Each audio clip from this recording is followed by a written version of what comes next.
Welcome everyone to my first ever iceberg video. Like many of you watching this, when I was a kid, I would get lost in books and internet forums discussing these mysterious creatures. But if you're one of those people who doesn't know what cryptozoology is, let me clue you in. Cryptozoology is a field of study that focuses on the search for and investigation of creatures whose existence is not confirmed by mainstream science. These creatures, generally referred to as cryptids, include well-known examples like Bigfoot, the Loch Ness Monster, and the Chupacabra, as well as much lesser-known examples, which we will discuss within. As an aside, don't expect standard evidence here. Cryptozoological research tends to rely heavily on eyewitness accounts, folklore, and other forms of anecdotal evidence. Oh yeah, and do I think these creatures exist? Well, in the words of Fox Mulder, I want to believe. Also remember to like and subscribe. It really helps me in the algorithm. Bigfoot, aka Sasquatch, is basically the hide-and-seek champion of mythical creatures in North America, especially rocking the Pacific Northwest forests with its hairy swagger. Imagine a large, muscular ape with a penchant for leaving giant footprints like autographs. Despite enthusiastic fans presenting blurry photos and Bigfoot mixtapes, the scientific community remains unimpressed, with few mainstream scientists willing to entertain the possibility of the big ape's existence. Folklore, misidentifications, and the occasional prankster have been suggested as the real culprits behind this elusive cryptid celebrity. Some theories suggest Bigfoot might just be bears walking bipedally. And let's not forget the classic human in a fursuit, the ultimate cosplay gone wrong, or perhaps incredibly right. My view, the vast majority of Bigfoot sightings are brown bears on their hind legs. The Kraken is a legendary mega-octopus of Scandinavian lore. This seafaring myth probably kicked off with sailors spotting giant squids, which can grow a whopping 50 feet long. The Kraken first swam into written history in a 1700 travelogue by Francesco Negri, but it was a Norwegian bishop in 1753 who really put the creature on the map, describing it as a massive octopus known for ship-sinking abilities. This is one of the few cryptids on the list that I can definitively say can be taken to be factual. The Chupacabra, a legendary creature in the folklore of parts of the Americas, is known for its alleged vampirism, particularly attacking and drinking the blood of livestock, including goats. The name Chupacabra translates to goat sucker in Spanish.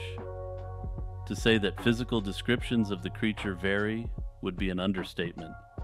It's described as reptilian and alien-like in Puerto Rico, and more like a hairless dog in the southwestern United States and Mexico. Sightings first occurred in Puerto Rico in 1995, and since then, reports have spread throughout the Americas and beyond, although they lack corroborative evidence and are often attributed to animals like dogs with mange. As for whether this cryptid exists, well, the Chupacabra actually appears to be two entirely unrelated cryptids. My vote, they are dogs with mange. Okay, so, full disclosure, the image of the Jersey Devil before you here gave me nightmares for many years as a child, and I'm not ashamed to admit that it still sends a shiver down my spine. The Jersey Devil is a legendary creature from folklore in the New Jersey and Philadelphia regions of the United States. It is said to inhabit the pine barrens of South Jersey. The creature is commonly described as a flying biped with hooves, resembling a kangaroo or wyvern, with a horse or goat-like head, bat-like wings, horns, and a forked tail. The legend traces back to a Pine Barrens resident named Jane Leeds, also known as Mother Leeds. According to folklore, in 1735, she cursed her unborn 13th child, declaring it would be a devil. The child was born normal but transformed into the creature before flying away into the pines. Does the Jersey Devil exist? Nope. pure fiction. The jackalope is a mythical animal in North American folklore, depicted as a jackrabbit with antelope horns. The name is a portmanteau of jackrabbit and antelope.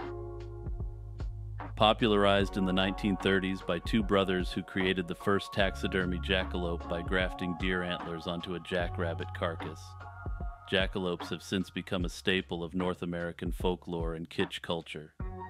They are often featured in tall tales and humorous stories, with claims of their mimicry of human voices and peculiar breeding habits during lightning storms. The jackalope's image appears widely in various forms, including taxidermy mounts, postcards, logos, and in various forms of media like television, video games, and literature. Does it exist? There's some evidence of a diseased jackrabbit being the source of this cryptid, but that seems like painting a bullseye around a target to me. This one is pure fiction, inclusive of a definitive origin story. The Thunderbird is a legendary creature in North American indigenous peoples' mythology, revered as a powerful and supernatural being. It is significant in the cultures of the Pacific Northwest Coast, American Southwest, East Coast, Great Lakes, and Great Plains. The Thunderbird is believed to create thunder by flapping its wings and lightning by flashing its eyes. The widespread belief in the Thunderbird across the continent and amongst unrelated ethnic groups seems to suggest that there may be some truth to this legend. The Loch Ness Monster, also commonly known as Nessie, is a creature from Scottish folklore reputed to inhabit Loch Ness in the Scottish Highlands. It is often depicted as large, long-necked, and with humps protruding from the water. The legend gained widespread attention in 1933, but its existence is supported only by anecdotal evidence, including disputed photographs and sonar readings. The scientific community generally dismisses these sightings as hoaxes, wishful thinking, or misidentifications of mundane objects.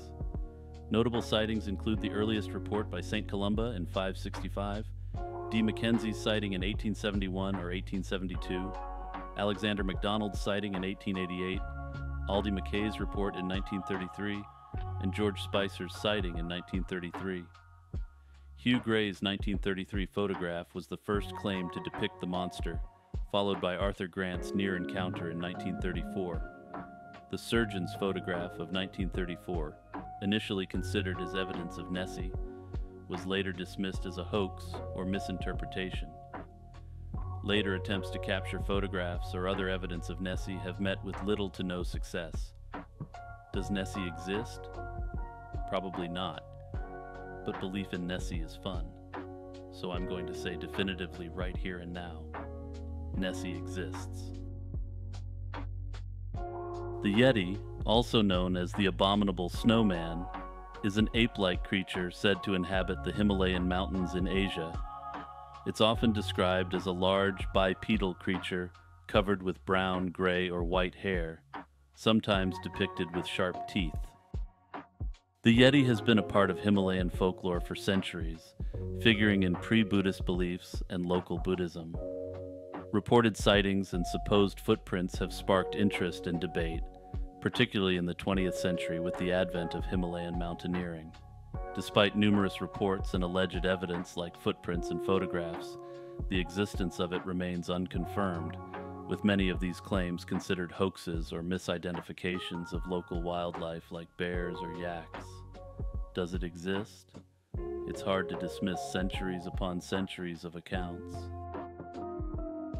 Okay, so even though we're still on tier 1 of this iceberg, here's the first cryptid that I had never heard of before. I can't see how this creature ended up on the same tier as the Loch Ness Monster and Bigfoot, but maybe it's more popular and well known than I think? Let me know in the comments below. The Dover Demon is a mysterious creature reportedly sighted in Dover, Massachusetts on April 21, 1977. The sightings, which remain unresolved, were first reported by 17-year-old William Bartlett. who claimed to have seen a large-eyed creature with tendril-like fingers and glowing eyes. Similar sightings were reported by two other teenagers, John Baxter and Abby Brabham, on the same and following night, respectively. All three teenagers drew sketches of the creature, and their sightings formed a straight line over a 2-mile area when plotted on a map. Several explanations have been proposed for these sightings.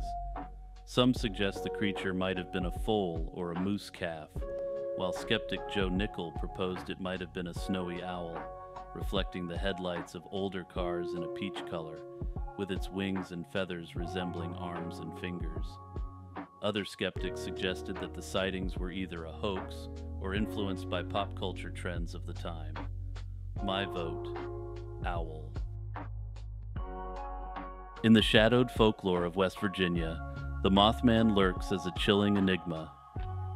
Emerging in 1966 in Point Pleasant, witnesses described a large black humanoid with hypnotic, glowing red eyes, evoking both fear and curiosity. The creature, supposedly seen near a World War II munitions plant, became notorious after it allegedly chased a car, its eerie screech piercing the night. This legend intertwined with the tragic collapse of the Silver Bridge in 1967, adding a sinister overtone of ominous premonitions and paranormal connections. Some speculate the Mothman was merely a misidentified sandhill crane or heron, its distinctive red eyes a natural trait. Others, including skeptics and scientists, suggest more mundane explanations like barred owls or elaborate hoaxes. Still others connect the Mothman to aliens.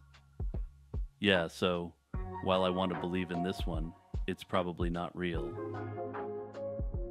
Bat Squatch is a cryptid reportedly seen in the Mount St. Helens area in Washington, USA. This creature is often described as resembling a flying primate, and its name is a portmanteau of bat and Sasquatch. It is said to have bat-like wings, a face similar to a primate, and is often associated with a large size and the ability to fly. Sightings of Bat Squatch are rare and largely anecdotal, with most reports coming from the Pacific Northwest region of the United States. Bros, I think I saw one of these things in Chrono Trigger. I'll vote real on this one. The Mongolian deathworm is a legendary creature said to inhabit the Gobi Desert. Despite investigations by both amateur cryptozoologists and more legitimate academics, little evidence supports its existence, leading to its classification as a cryptid or mythological creature. The creature first gained Western attention through Roy Chapman Andrews' 1926 book, On the Trail of Ancient Man, where he relayed second-hand accounts of the monster from a gathering of Mongolian officials. Although these officials believed in its existence, none had actually seen it. Described as a 2-foot-long, sausage-shaped creature without a head or legs, it is reputed to be extremely poisonous, causing instant death upon touch. It reportedly lives in the most desolate and arid parts of the Gobi Desert, and is believed to move underground, rarely surfacing. Legends also attribute the worm with the ability to kill from a distance, either by spraying venom or through electric discharge. Several expeditions have been conducted to find the death worm. However, all these expeditions failed to find any concrete evidence of its existence. Given the vastness and remoteness of the Gobi Desert, and given that there is very little about the creature that seems inherently fantastical, I'm going to say this one has a 50-50 shot of being, at the very least, based on a real creature. The Enfield monster refers to reports of an unidentified creature sighted in Enfield, Illinois, in April 1973. The first reported sighting was by Henry McDaniel, who described the creature as having 3 legs, short arms, large pink eyes, and a gray, human-like body. This encounter and subsequent sightings attracted media attention and public interest. A 10-year-old boy claimed to have encountered the creature, but later admitted it was a hoax. Another sighting by McDaniel led to a minor frenzy with people coming to Enfield to hunt the creature, leading to arrests for hunting violations. The incident was widely reported in the press and prompted speculation about the creature's nature, including suggestions that it might have been a wild ape or an escaped kangaroo. In 1978, researchers at Western Illinois University analyzed the incident as a case of social contagion, concluding that the sightings were likely exaggerations fueled by news stories and local gossip, possibly based on misidentified animals like dogs, bears, or exotic pets. My vote: an ARG for the release of Kangaroo Jack 25 years later. That's 13 entries on this iceberg down. Part 2 coming soon. And if you were able to make it through this entire thing, hit the subscribe button and hit the bell to get notified when Part 2 drops. As always, love you bros. Peace out. Okay boys, we're back for Part 2 of this insanely deep cryptid iceberg. Last time we got through a grand total of 13 entries. If you haven't watched the previous entry, I've put a link in the comments below. Also, remember to like, subscribe, and hit the notification button. It really helps me in the algo, bros. The Flatwoods Monster, also known as the Braxton County Monster or the Phantom of Flatwoods, is a creature reported to have been sighted in Flatwoods, West Virginia, on September 12, 1952. The sighting occurred after a bright light crossed the sky, which later investigators suggested was a meteor. The creature was described as a large humanoid, later theorized to be a barn owl perched in a tree, creating an illusion due to shadows. The creature was reported to be in excess of 10 feet tall. My view: we've got another owl misidentification going on here. Either that or a standard alien sighting. Also, as an aside, if my research for this series has taught me anything, owls are really creepy. A globster is an unidentified organic mass that washes up on the shoreline of a body of water. It is typically hard to identify, especially by untrained observers, and often sparks controversy regarding its identity. The term was coined by Ivan T. Sanderson in 1962 to describe a peculiar Tasmanian carcass discovered in 1960, which had no visible eyes, defined head, or apparent bone structure. Many globsters, initially thought to resemble gigantic octopuses or even dead plesiosaurs, are later identified as decayed carcasses of whales, large sharks, or basking sharks.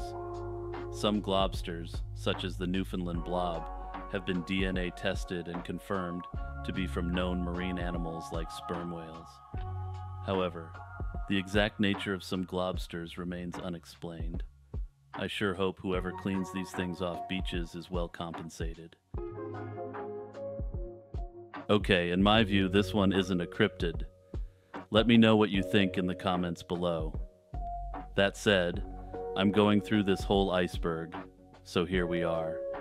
A hellhound is a mythical creature found in various cultures' folklore, often depicted as a fearsome supernatural dog. They are often portrayed as having black fur, glowing red or sometimes yellow eyes, and sometimes having other demonic attributes like large size, super strength, or ghostly or phantom characteristics. Yeah, so, unless I'm missing something here, not a cryptid. The Loveland Frog, also known as the Loveland Frogman or Loveland Lizard, is a creature from Ohio folklore, described as a humanoid frog about 4 feet tall. It gained attention in 1972 when a Loveland police officer reported seeing an animal resembling the frogman. Another sighting in 2016 led to the creature being identified as a large tailless iguana. The first reported sighting dates back to 1955, with various legends describing the creature with leathery skin and frog-like features. The Loveland Frog has since been featured in fiction, a musical, and a trading card game, and in 2023 it became the mascot of the city of Loveland, Ohio.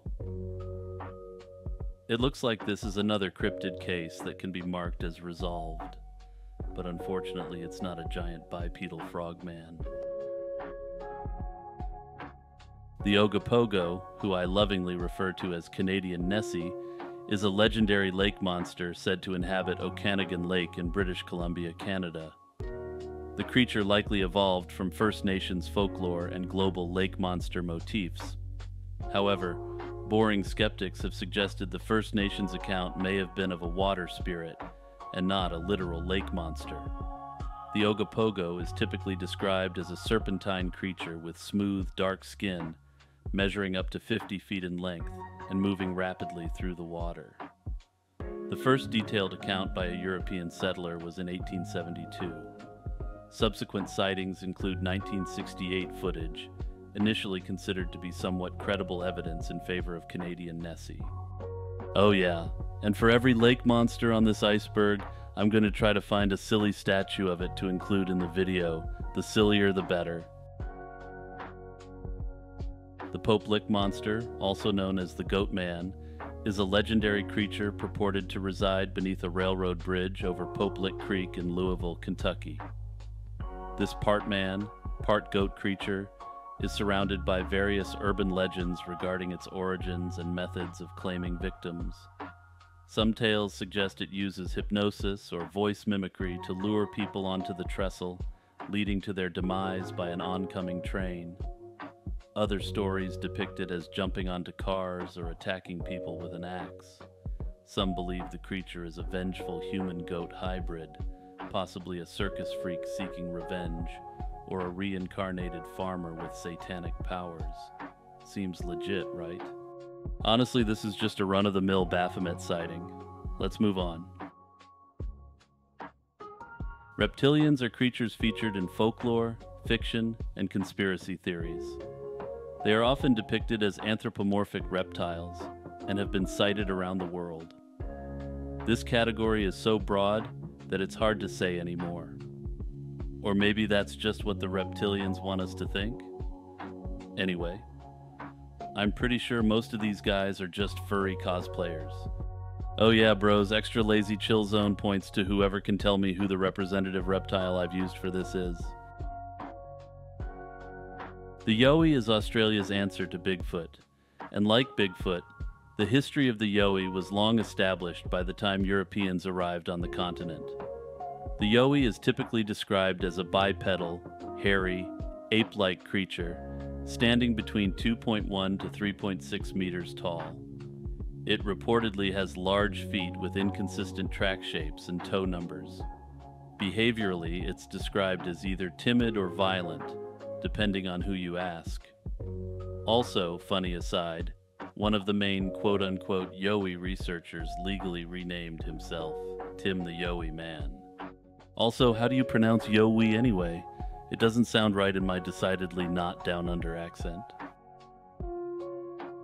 Dragons are a staple of folklore across many cultures. A cryptid iceberg isn't really the place to deep dive dragon lore. European and Chinese dragons are probably the most commonly depicted dragons, so I'll provide the briefest overview of them. European dragons are typically depicted in Western folklore and medieval mythologies. European dragons are large, fire-breathing creatures with bat-like wings, scales, and often a propensity for hoarding treasure. They are often seen as malevolent beings, posing challenges to knights and heroes. Basically, think that dragon from The Hobbit. In contrast to their European counterparts, Chinese dragons are seen as benevolent and wise. They are typically serpentine in shape, without wings, and have features from various animals like deer, fish, and eagles. They are associated with water, weather, and good fortune. Dinosaur bones have been suggested as the root cause for the prevalence of dragon mythologies around the world. The Hydra is a popular and well-known creature from Greek and Roman mythology.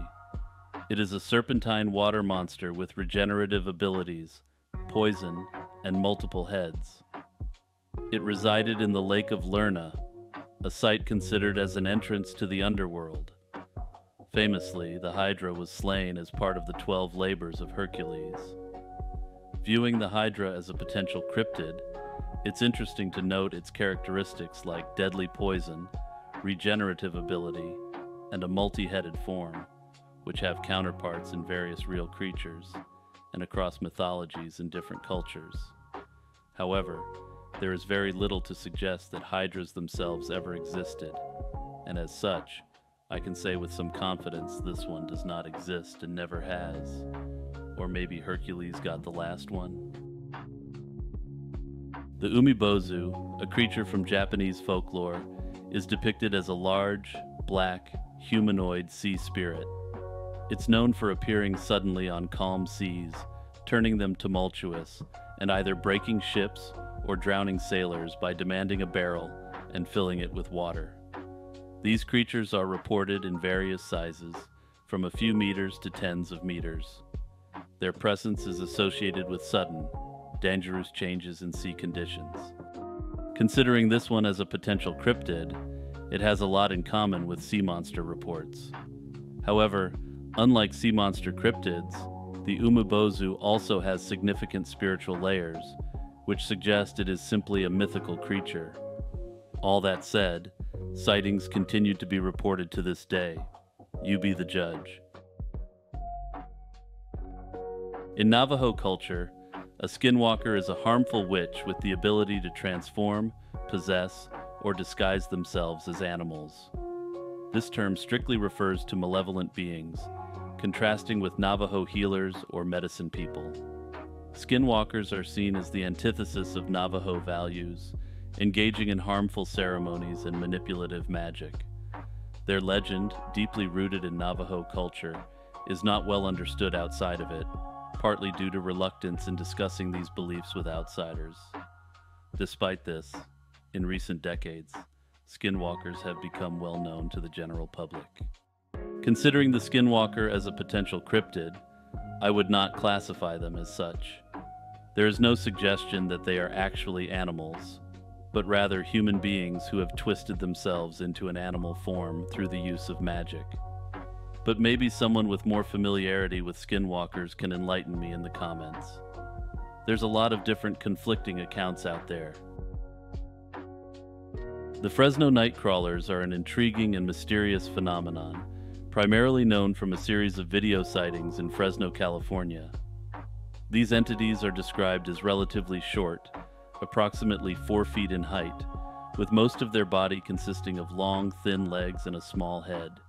They appear to be humanoid, but lack distinct upper body features, such as arms. The original footage that brought them to public attention shows these figures moving across a lawn in a somewhat eerie, fluid motion. Anyway, if you haven't seen it now, check out the video footage of these things. If they're not an elaborate hoax, they appear to be alien in origin. The centaur really needs no introduction, but for the uninitiated, it's half horse, half man, and 100% not real. Interestingly, the origin of the centaur myth has been suggested to be the interaction between non-horse and horse cultures, where the non-horse culture has trouble differentiating where the horse ends and where the human begins. Dwarves are small, human-like creatures of Germanic folklore. From these beginnings, they've become widespread throughout popular culture worldwide. Dwarves are known for their association with mountains, mining, as well as their excellent craftsmanship and somewhat greedy nature. As an aside, as I record this, I'm wearing some dwarven chainmail. Anyway, these guys obviously exist. Let's move along. Gargoyles are architecturally significant features predominantly found in Gothic architecture. They serve a practical purpose as waterspouts, diverting rainwater away from masonry walls to prevent erosion.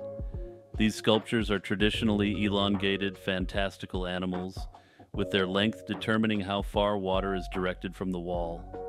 Architecturally, they have been used since ancient times, evident in Egyptian, Greek, Etruscan, and Roman structures, often shaped like animal heads. Gargoyles not functioning as waterspouts are accurately termed grotesques, so keep that in mind for your next bar trivia night. In terms of cryptid potential here, there's really none, though there are folkloric tales of gargoyles coming to life. Much like the entry on dragons, giants is really too broad a term. Every culture worldwide appears to have some conception of giant humanoids.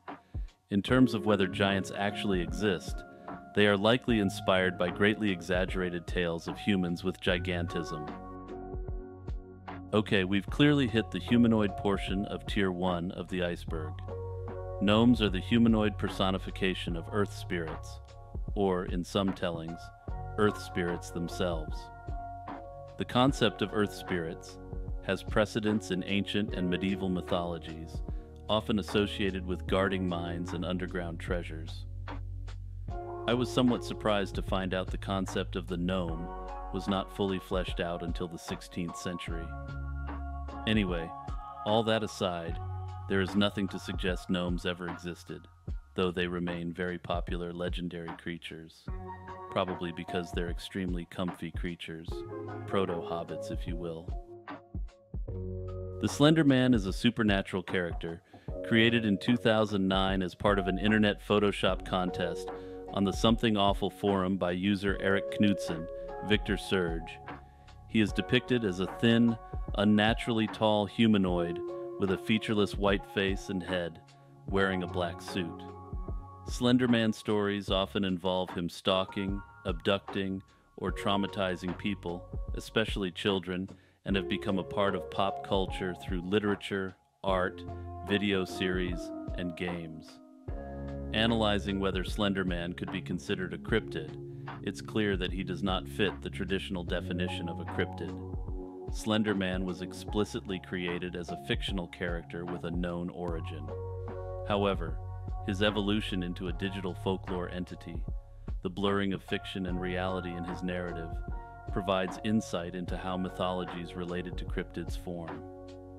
Personally, given that people do treat Slender Man as a cryptid-like entity, my hot take is that he has now ascended to cryptid status. Trash me in the comments. Continuing with the humanoid theme is one of the most famous cryptids to come from Jewish tradition, the golem. The golem is an animated humanoid creature with little to no agency.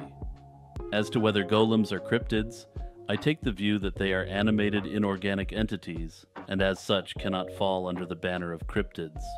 However, like Slender Man, the myth has evolved far beyond its origins. If you made it this far, like and subscribe for more content. Hit that notification bell as well, boys.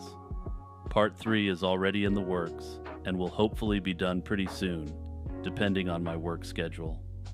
Anyway, I'm still in disbelief at all the positive feedback my channel has been getting. You bros really inspire me. Peace out. Welcome to part 3 of this massive cryptid iceberg video. Today we're going to be diving into more cryptids and getting pretty close to the end of the first tier of this iceberg. There are 2 previous videos in this series. I've linked the playlist in the description if you want to start from the beginning. Also, remember to like, subscribe, and hit the notification bell. All the cool cats are doing it, bros. Anyway, without further delay, strap in for part 3. The griffin is a legendary creature with the body, tail, and back legs of a lion, and the head and wings of an eagle, with talons as its front legs. This mythological creature was considered powerful and majestic, often associated with guarding treasures and priceless possessions. Its origins are traced back to Greek and Roman texts, where griffins were linked to gold deposits in Central Asia. Are griffins cryptids? My vote, they are not. Griffins originate from myth and legend rather than from purported real-life sightings or encounters. Interestingly, people did used to have genuine belief in griffins, and as such, they can perhaps best be classified as ex-cryptids. Krampus is a demonic figure in southern German folklore, known for scaring children who have misbehaved during the Advent season. This creature, which aids St. Nicholas, aka Santa Claus, visits children on the night of December 6th. Well-behaved children receive gifts from St. Nicholas, while those who have misbehaved are punished by Krampus with birch rods. Krampus Day is celebrated on December 5th.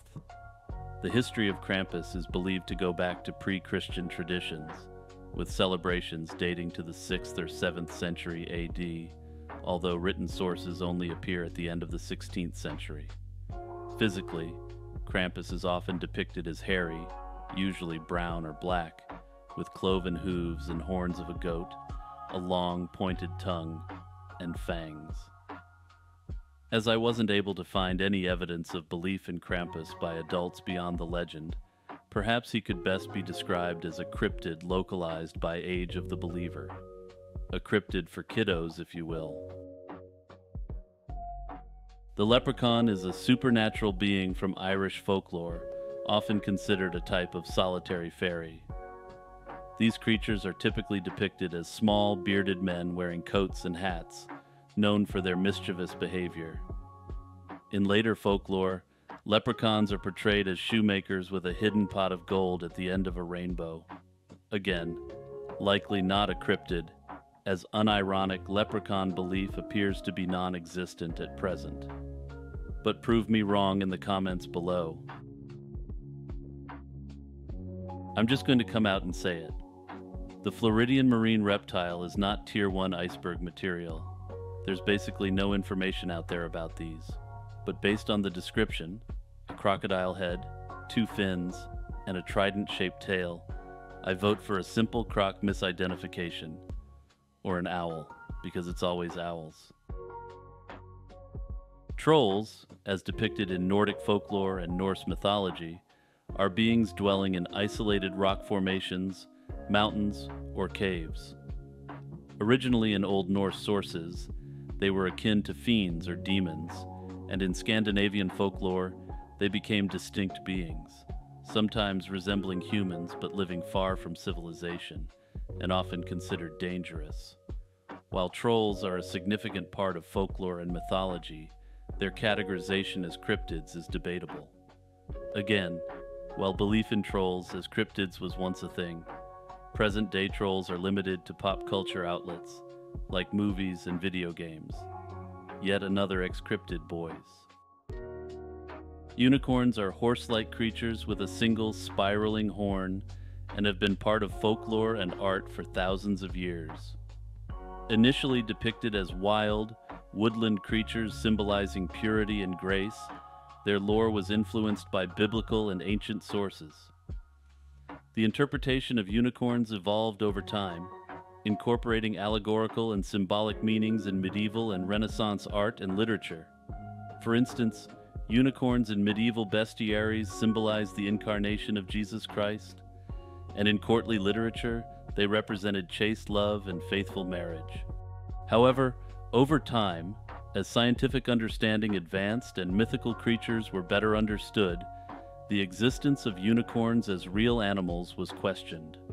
The recognition of narwhal tusks as the likely source of unicorn horns, and the realization that descriptions like those by Marco Polo were actually of rhinoceroses, led to a demystification of unicorns. As a result, unicorns transitioned from being considered cryptids to being acknowledged as mythical, symbolic creatures in popular culture, often representing fantasy or rarity. So yeah, another one for the former cryptid pile. There's a lot of these on this tier of the iceberg TBH. Vampires are human creatures known for feeding on the blood of the living and have a long history in European folklore. Originally depicted as bloated, decayed figures, these undead entities evolved in folklore from the early 18th century Balkans, where they were linked to mass hysteria and public executions of suspected vampires. The modern, sophisticated vampire image emerged in the early 19th century with influential literary works like Bram Stoker's Dracula. Earlier beliefs often ascribed vampirism to ignorance about the body's decomposition process, leading to legends to rationalize death's mysteries. Over time, scientific advancements and cultural shifts have transformed the vampire from a feared creature in folklore to a dominant figure in horror and fantasy genres. Vampire sightings and incidents are still reported, though, and as such, they are properly classified as cryptids in my view. Jinn, or perhaps better known as genies in Western culture, are described in Islamic and pre-Islamic Arabian contexts, are not typical cryptids, but rather spiritual beings made of smoke. I'm stepping outside of my knowledge area here big time, but it appears that in Islamic belief, jinn are invisible entities created by God, with free will and capable of being either believers or non-believers. They are not inherently good or evil, and are considered parallel to humans. Genies feature prominently in pop culture, and have branched out significantly from their original Arabian context. I'm going to agree with the author of this iceberg, including them as cryptids, as my research on the topic shows that most devout Muslims believe in them, and some people report seeing them. Anyway, if someone more familiar with genies could comment below and explain belief in them to me, I would be really grateful. The Leviathan, as depicted in religion and mythology, is a sea serpent referenced in various books of the Old Testament. It symbolizes chaos and is often associated with the threat of devouring the damned after their lives. The Leviathan also features in comparative mythology, drawing parallels with Mesopotamian and other ancient narratives of cosmic battles between gods and primordial monsters. Some interpretations suggest it might represent large aquatic creatures like crocodiles or whales. Over time, the term has evolved to denote any sea monster or symbolize overwhelming power. Like the jinn, I would classify the Leviathan as a cryptid, given the sheer amount of people who believe in the current or past existence of it. The roc is a legendary bird of prey in Middle Eastern mythology, popularized in Arabian fairy tales and sailors' folklore. The roc is perhaps best known in Western culture from the Middle Eastern story of Sinbad, the sailor. Marco Polo described it as a gigantic eagle, capable of carrying elephants, which he claimed flew to Madagascar. The myth's origins have been rationalized in various ways by skeptics, claiming that it's simply an exaggerated account of a standard non-cryptid eagle. The exaggerated descriptions and fantastical abilities attributed to the roc, such as carrying elephants, are characteristic of mythological beings or exaggerations, rather than undiscovered animals. While the most rational explanation is likely tall tales involving eagles, given the consistent reporting of this animal across the centuries, it's hard to entirely discount these reports. These creatures are basically Filipino vampires, but instead of turning into bats, they turn into werewolf-like creatures. Early Spanish colonists noted that these were highly feared by the native population of the Philippines, and belief in the creatures continues to this day.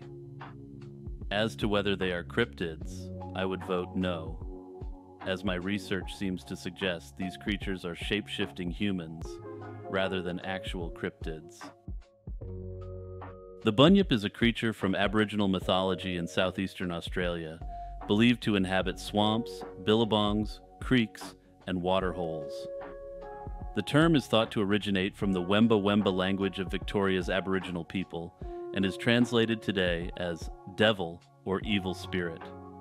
The creature's appearance is varied and ambiguous, with descriptions ranging from a seal or dog-like form to long-necked creatures with small heads. They are considered amphibious, nocturnal, and reclusive, with some Aboriginal legends portraying them as dangerous predators. The myth has been suggested to originate from encounters with seals or extinct Australian marsupials, like the Diprotodon. Sightings still occur fairly routinely, and in the expanse of Australia, the potential for an unknown creature seems fairly high. Also, personal note, when I was in elementary school, I found a book on cryptid and cryptid-like beings in my school library, and discovered this legend. Despite living firmly in North America, I spent the next few months staying far away from lakes, rivers, or anywhere where these creatures could be lurking. Never saw a single one. Like some of the more popular mythological creatures on this list, the mermaid requires no introduction. While I am not personally a believer in this cryptid, the worldwide belief in underwater human-like creatures is fascinating. Also, every few years a trash Bigfoot hunt-style show seems to claim they've caught a real mermaid or something. Give it up. They don't exist. The Ahul is another winged, flying ape creature, much like the bat squatch, which we discussed in Volume 1 of this iceberg. This cryptid is alleged to live in Indonesia, on the island of Java, and the name is said to derive from the shriek the animal lets out. Sightings of the creature are rare, as it is said to reside in isolated jungle terrain. Once again, like the bat squatch, I'm voting that these are real, since I saw them in Chrono Trigger. The rod phenomenon, also known as skyfish, air rods, or solar entities, refers to elongated visual artifacts that appear in photographic images and video recordings. Most optical analyses have concluded that these images are of insects moving across the frame during photo capture.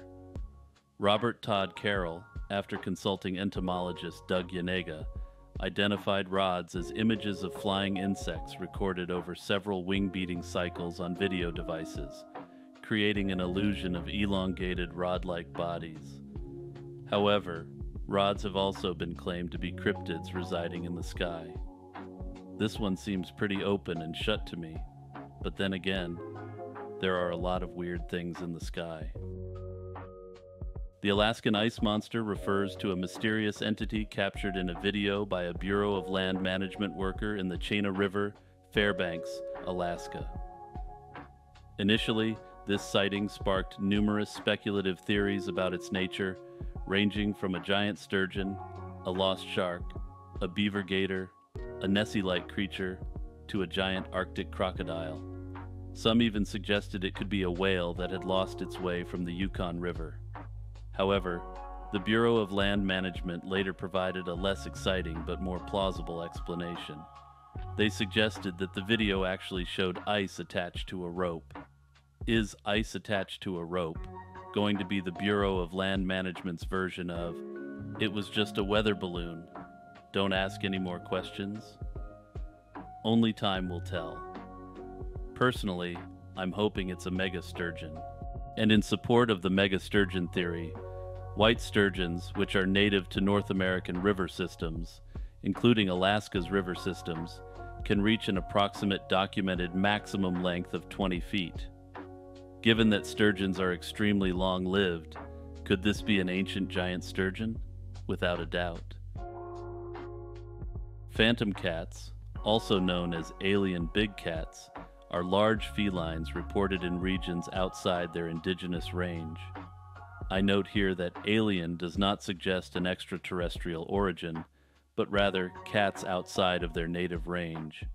Sightings, tracks, and predation have been reported in various countries such as Australia, Canada, China, France, Germany, the UK, India, and the United States. Often, when confirmed, these cats are explained as exotic pets or escapees from private zoos. Aside from specific cases which will be discussed further down the iceberg, I would describe these creatures as locational cryptids.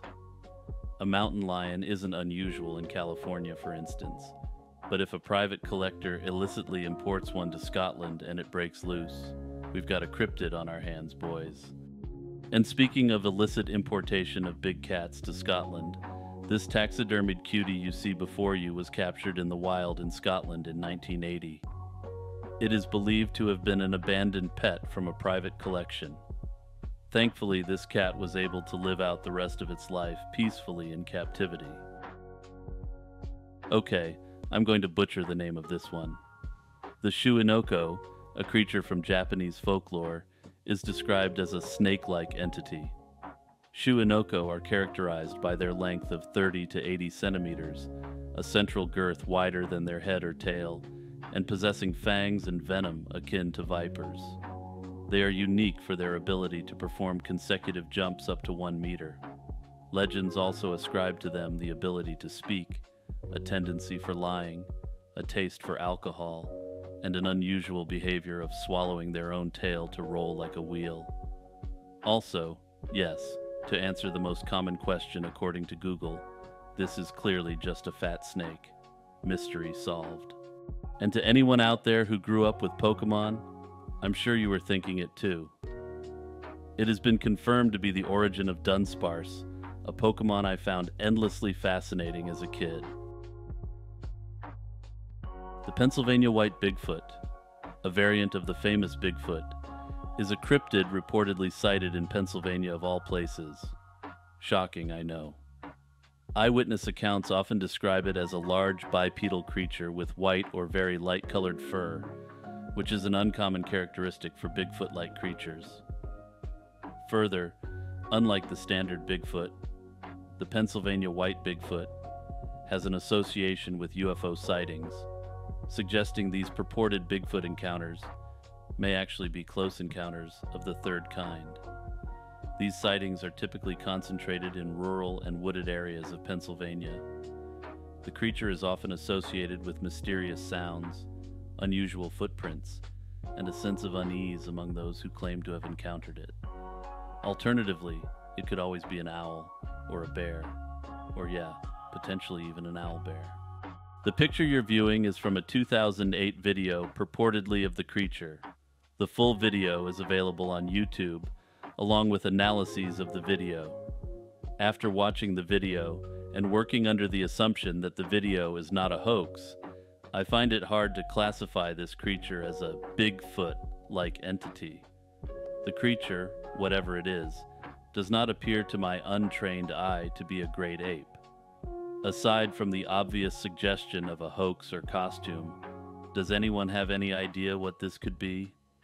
Let me know in the comments below. A homunculus is an artificially created miniature human or humanoid creature.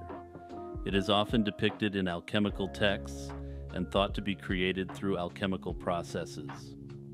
The homunculus is typically associated with the manipulation of life itself and is often thought to possess magical or mystical abilities. A homunculus is less a cryptid and more of a magical familiar, constructed in a similar fashion as a golem. Though rumors of the creation of these creatures was common in Renaissance and Enlightenment Europe, I am not able to verify any accounts of anyone claiming to have first-hand experience with one. Basically, I see this as the 16th century version of my uncle works at Nintendo. Yeah, my uncle is totally a super powerful alchemist and his homunculus turns lead to gold. And no, you can't see it. Okay boys, that's volume 3 of my cryptid iceberg in the bag. Remember, if you made it this far, subscribe for more Lazy Chill Zone content, and don't forget to tap that notification bell. Given all the positive feedback I'm getting on my videos, I've put aside basically all my other hobbies for the time being, so I can research and produce more of these videos. As of finishing this video, I have about 75 subscribers, which is about 10 times more than I thought I would ever have. So thanks boys, it means a lot. See you all next time.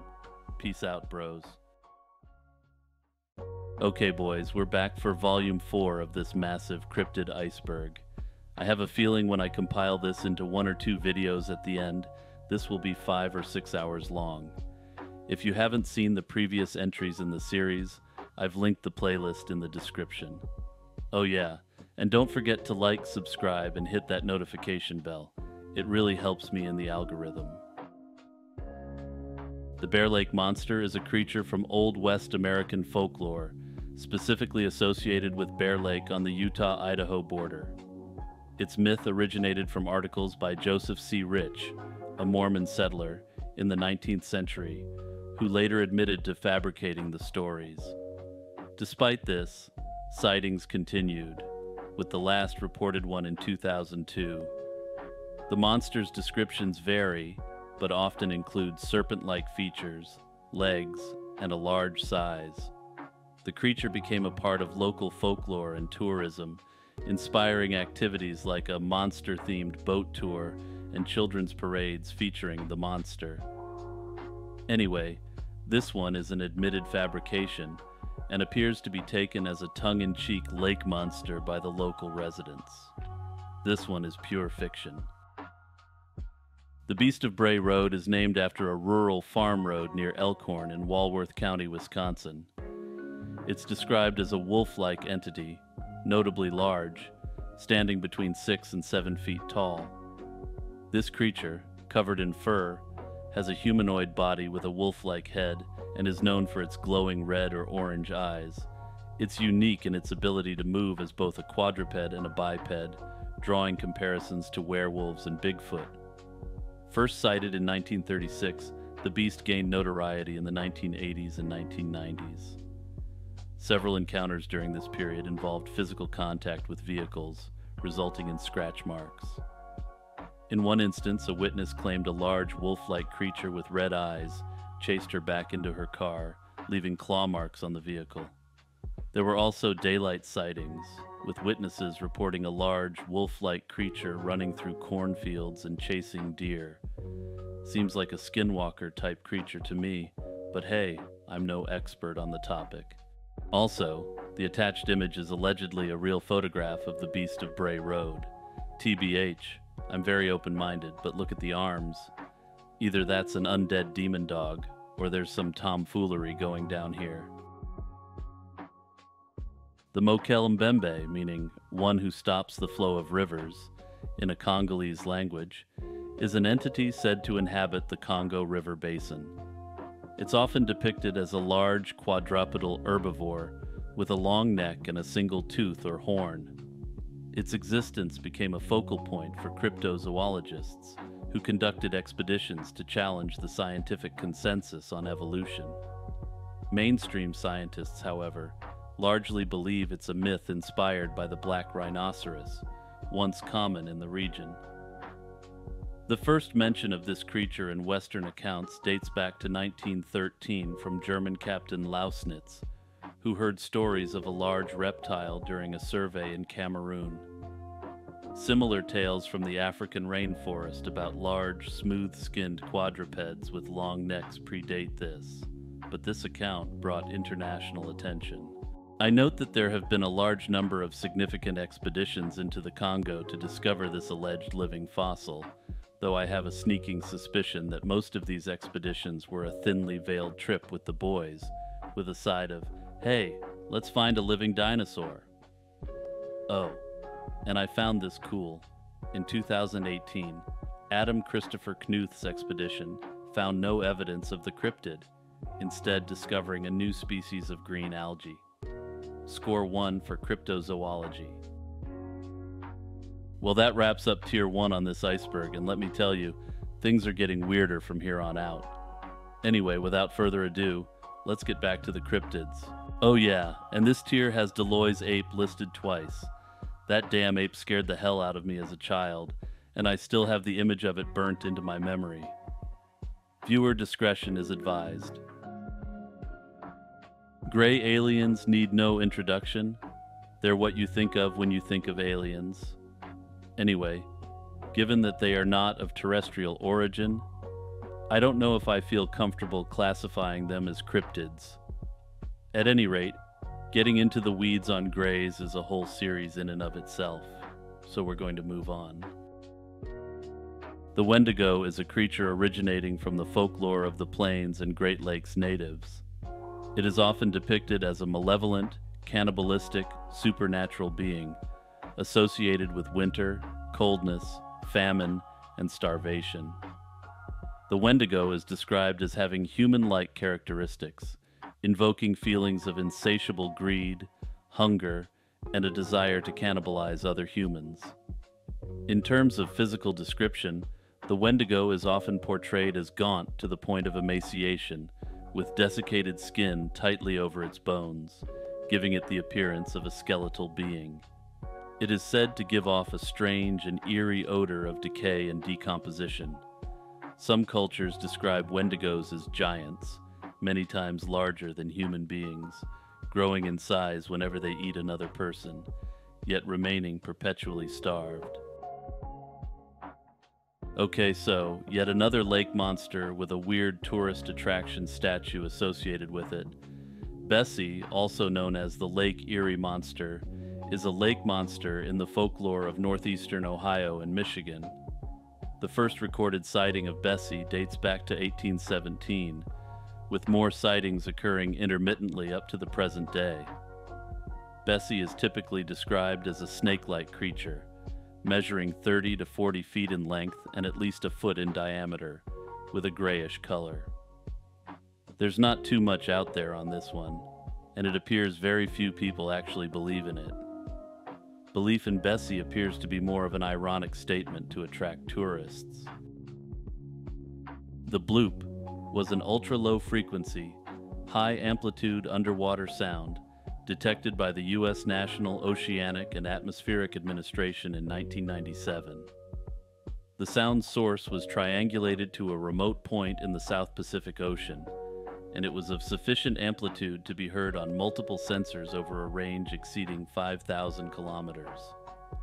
Initially, there was speculation about its origin, including theories about marine animals, due to its unique audio profile that resembled the rapid variation in frequency typical of sounds made by marine creatures. Subsequent evidence and investigation revealed that the bloop was almost certainly an ice quake, which is much less cool than the idea that the noise was generated by a cryptid. Anyway, personally, I believe this wasn't actually a cryptid, but perhaps an underwater test of some unknown weapon system that was covered up for years using the cryptid excuse. If you have a better idea about what the bloop is or was, let me know in the comments below. Well, boys, it looks like we've hit a lake monster patch on the iceberg. And you know what that means? More statues of questionable workmanship. Champ, also known affectionately as Champy, is a legendary lake monster said to inhabit Lake Champlain, a freshwater lake shared by New York, Vermont, and Quebec, Canada. The folklore of Champ has attracted considerable interest in tourism in the surrounding regions. Over 300 sightings have been reported, with origins linked to Iroquois legends of giant snakes. Notable mentions include an 1819 report by a boat captain and a famous photograph taken in 1977, which sparked debate. There's a lot of evidence and reports related to Champ, so this one is hard to dismiss. I might dive into the origins of this legend at some point in a later video if there's interest. And speaking of the famous photograph, now that you've seen it, what does it look like to you? There isn't much information about the Amo Mongo out there in English language sources. Basically, it appears to be a jungle-dwelling, more aggressive version of Bigfoot. Any Filipino bros out there want to fill us in on whether this is actually a well-known cryptid? Leave a comment below. The Snallygaster is a creature from German-American folklore, primarily associated with Frederick County, Maryland. Its origins lie in the superstitions of early German immigrants, and were later sensationalized in newspaper reports.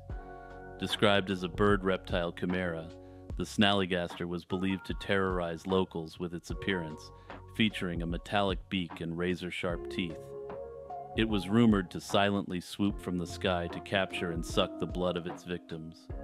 The legend was revived in the 19th century and gained widespread attention in 1909 through a series of hoax newspaper accounts. These reports were later revealed as a ploy to boost readership, combining elements of German folklore and resembling the Jersey Devil. The Snallygaster has since appeared in various cultural references, including video games, literature, and festivals.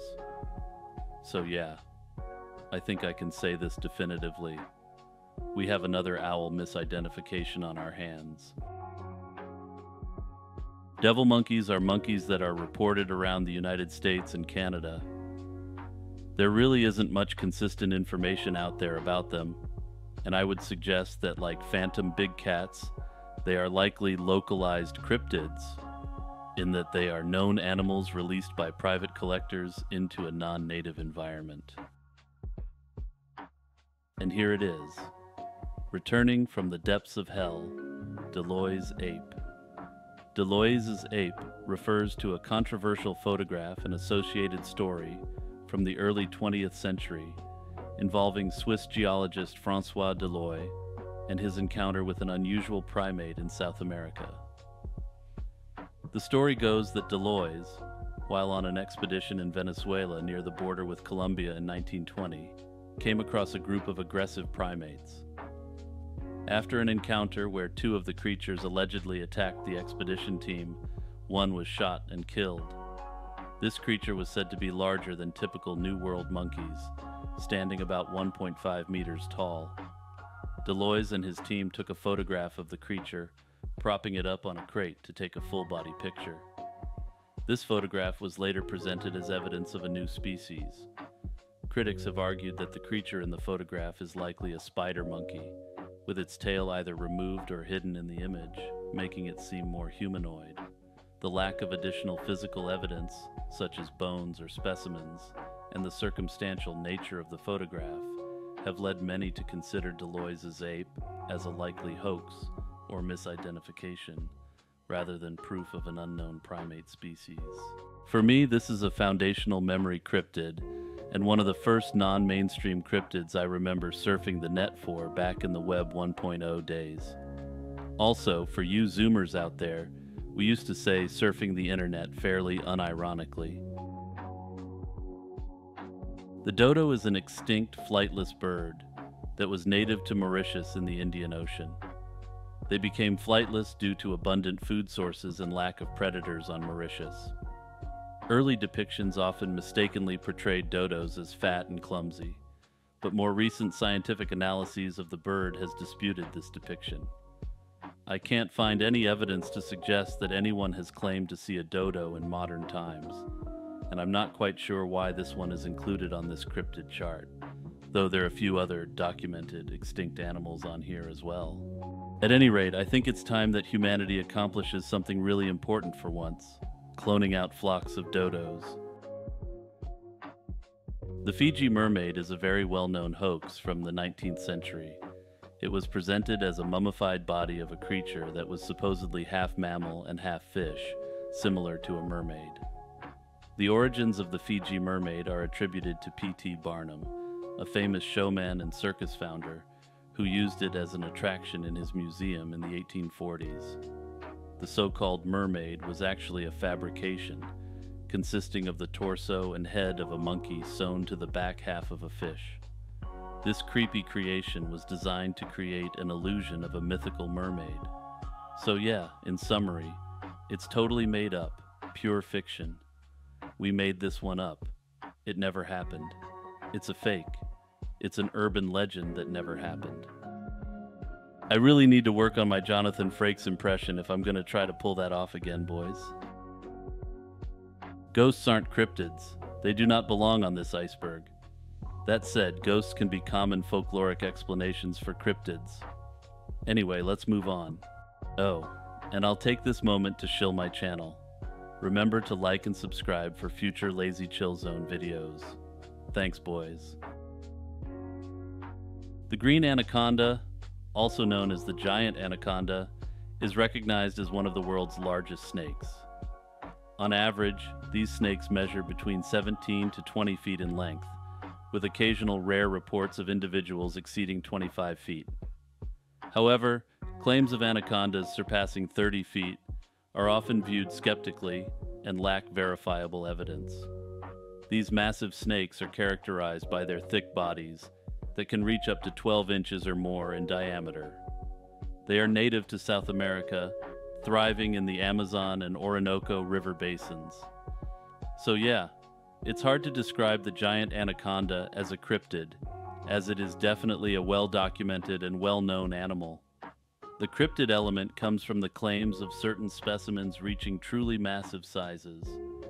Personally, I have to think that given their remote habitat, and given that a 20-footer is considered on the high side of average, 30-footers must exist out there somewhere.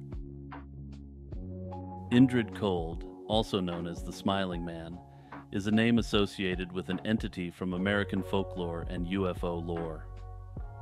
According to various accounts and urban legends, Indrid Cold is often described as a mysterious figure who emerged in connection with UFO sightings and encounters in the United States during the 1960s. The most famous encounter with Indrid Cold allegedly occurred in November 1966, when a man named Woodrow Derenberger claimed he met a strange person while driving on a highway in West Virginia. According to Derenberger, the being, who identified himself as Indrid Cold, communicated telepathically, had an eerie smile, and conveyed messages about his origin from a distant planet. Indrid Cold became part of the larger Mothman legend of Point Pleasant, West Virginia, which was discussed previously in this Iceberg series. So yeah, if he is a cryptid, he is a humanoid alien at best. Kappas are creatures from Japanese folklore with elusive and enigmatic characteristics. They are often described as humanoid, reptilian beings of small stature, resembling children but with turtle-like features. Their most unique feature is the water-filled depression on their head, which is essential for their survival. Kappas are known for their aquatic abilities, inhabiting rivers and ponds, and displaying a blend of mischievous and malevolent behaviors, such as luring and drowning people, assaulting swimmers, and engaging in non-consensual sumo wrestling. Despite their often dangerous nature, they can exhibit friendliness and helpfulness towards humans, if treated respectfully. It looks as though Kappas are former cryptids, which were once believed to be real, but now have few, if any, individuals who believe in them sincerely. The Kasai Rex is said to be a large, carnivorous, dinosaur-like creature reported to live in the Kasai Valley of the Democratic Republic of Congo. The story of the Kasai Rex primarily stems from a sighting reported in the early 20th century. According to the tale, a European plantation owner saw a massive lizard-like creature devouring a rhinoceros. This creature was described as resembling a Tyrannosaurus rex, which sparked significant interest and speculation. Anyway, the picture you're looking at right now is some of the best evidence for this alleged living fossil. And let me tell you, this picture is not winning any photo editing awards. I won't even give this one points for effort. The Lizard Man of Scape Ore Swamp, also known as the Lizard Man of Lee County, is a creature from the folklore of Lee County, South Carolina. It first gained attention in the late 1980s when the Lee County Sheriff's Office investigated a report of a car damaged overnight near Scape Ore Swamp. 17-year-old Christopher Davis reported encountering a creature described as green, wet, about 7 feet tall with 3 fingers, red eyes, and lizard-like skin, which damaged his car. This incident and subsequent coverage in the media led to further sightings and turned the area into a tourist attraction. A local radio station even offered a reward for capturing the creature alive. Local law enforcement officers have speculated that this creature is likely a bear. Yeah, bear misidentifications are back on the menu, boys. The Badajoz UFO creature refers to an alleged alien entity seen near a Spanish Air Force base in November 1965. 2 soldiers noticed an anomaly while on patrol while night and decided to investigate further. They ended up noticing a glowing green humanoid entity. This entity, towering at approximately 3 meters, appeared composed of tiny luminescent dots, with its borders radiating stronger light. Its head, seemingly small and helmeted, contrasted with its unusually lengthy crossed arms. Neither hands nor feet were visible. The soldiers unleashed a barrage of gunfire at the figure. They discharged between 40 to 50 rounds, and upon being struck, the creature's luminosity intensified before it vanished. Yeah, so clear close encounter of the third kind, if the story is true. Or perhaps a test of some non-disclosed military technology. The Montauk Monster was an animal carcass discovered on a beach near Montauk, New York in July 2008. The creature's identity and the stories surrounding it caused much controversy and speculation. Initially, various theories were proposed about its nature, including it being a turtle without its shell, a dog, a large rodent, or even a product of scientific experiments from the Plum Island Animal Disease Center. However, after thorough inspection and analysis, experts concluded it was a decomposed, water-damaged raccoon. My gut feeling on this one is that there's something more going on, but not being familiar with animal decomposition, I suppose the raccoon explanation may be plausible. But yeah, Plum Island Animal Disease Center is an entire deep dive in itself. Okay boys, that's part 4 of the cryptid iceberg in the bag. And remember, if you made it this far, like, subscribe, and tap that notification bell for more content. I've got a lot of cool stuff in the works. Anyway, as always, peace out, bros. What's up, boys? We're back for part 5 of this ridiculously deep cryptid iceberg. If you haven't seen the previous parts of the series, I've linked the playlist in the description. Also, remember to like, subscribe, and hit that notification bell for future Lazy Chill Zone content. I've got a lot of stuff planned for this channel now that it's started to take off. Anyway, without further delay, let's get to the cryptids.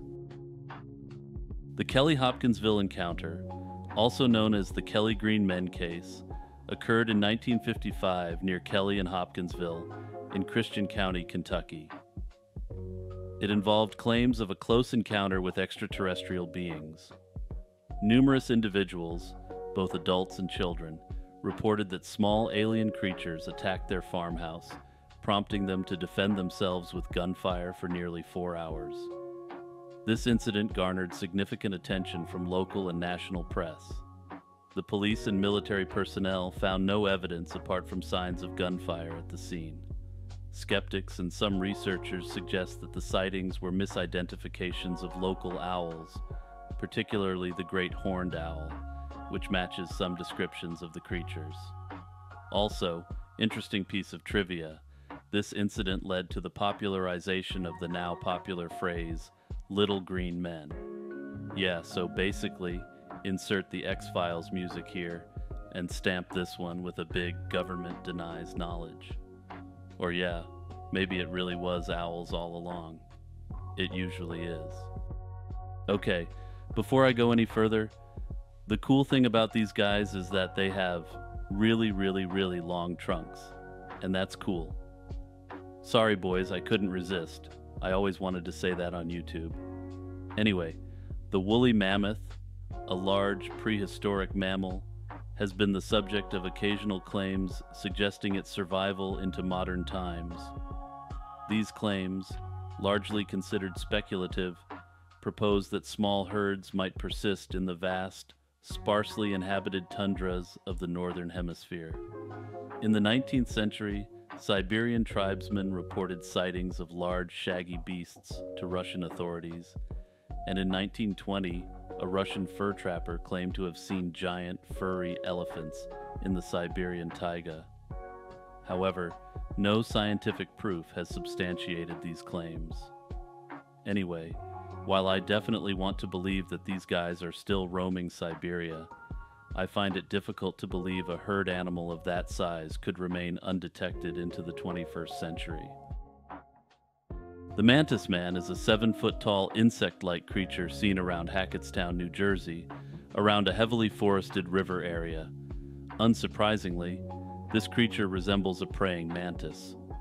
There isn't a ton of verified information on this cryptid available online, so if anyone from the surrounding area could provide more detail on this one in the comments, it would be much appreciated. My 2 cents. If it isn't a hoax, it's either a misidentified owl or an extraterrestrial which happens to have a form similar to a praying mantis. Here's one for the thalassophobes out there. The Ningen originates from modern Japanese folklore and describes a large humanoid aquatic creature. According to various reports and urban legends, it was first sighted in the waters around Antarctica.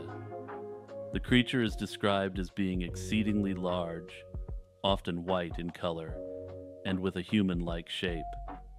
The Ningen gained popularity through internet forums and discussions, often accompanied by purported sightings or photographs, which are typically vague or open to interpretation. I would like to deep dive this one at some point. No pun intended. The Owlman, sometimes called the Cornish Owlman, is a creature from Cornish folklore. Described as an owl-like humanoid, it was reportedly first seen in 1976 in Ma Nan in the UK. The legend began when a local man claimed two girls saw a large winged owl-like creature.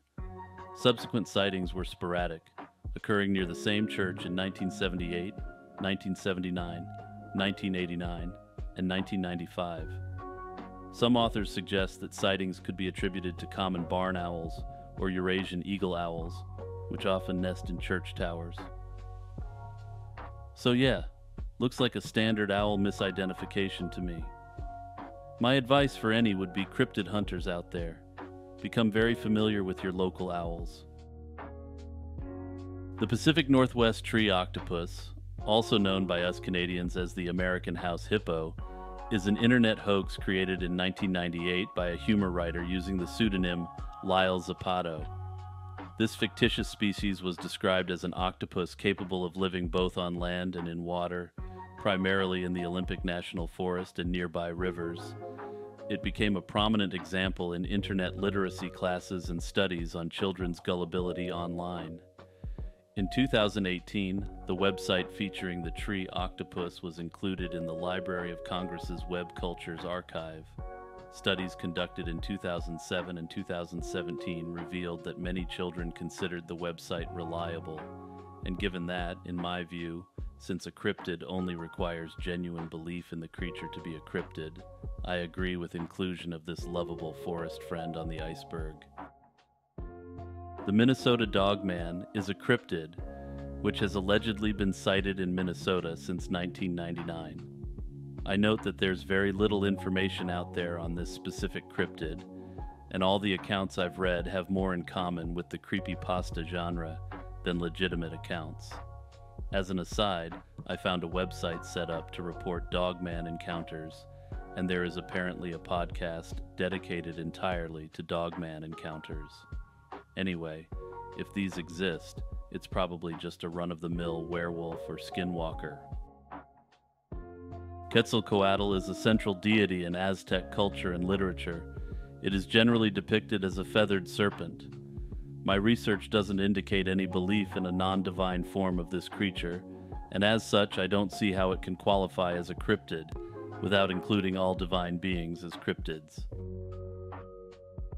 The skunk ape, often likened to or considered a cousin of Bigfoot, is a cryptid said to inhabit forests and swamps in the southeastern United States, particularly in Florida. It is described as a bipedal, ape-like being, around 5 to 7 feet tall, with reddish-brown hair and a distinctive skunk-like odor. Reports and folklore about the skunk ape have been present since the European settlement of the region, with notable sightings reported as early as 1818. Despite many anecdotal sightings, photographs, and even physical evidence like footprints, the majority of mainstream scientists consider the skunk ape to be a combination of folklore, misidentification, and hoaxes, rather than a real animal. Sightings remain common to the present day, and given the vast, uninhabited regions the creature is said to inhabit, it would be hasty to completely dismiss the possibility of the skunk ape's existence. Also, let's be honest, it's just fun to say skunk ape. Also, the picture you're looking at now is probably the most famous skunk ape photograph. To me, it has a certain orangutan quality to it, and I suspect it might be an escapee from a private collection. Spring-heeled Jack is a figure from English folklore of the Victorian era, first reported in 1837. Described as having a terrifying appearance with diabolical features, clawed hands, and fiery red eyes. He was said to leap great distances and breathe blue and white flames. His reported sightings continued sporadically across the UK until the early 20th century, with a notable occurrence at Aldershot Garrison in 1877, where he allegedly confronted soldiers. No one was ever identified as Spring-Heeled Jack, leading to various theories about his nature. Some researchers suggest mass hysteria, urban myths, or pranks by individuals like the Marquess of Waterford. Others propose paranormal explanations, including extraterrestrial or demonic origins. There's a huge body of folklore surrounding Spring-Heeled Jack, and I can't even begin to scratch the surface in an iceberg video. However, it appears to me there's the real possibility that this was either the 19th century equivalent of the Mad Gasser of Mattoon, or perhaps something more similar to, "Lol bro, it's just a prank. I just clawed you and blew some fire in your face. Have a sense of humor." Anyway, I have a feeling the truth on this one is lost to the sands of time.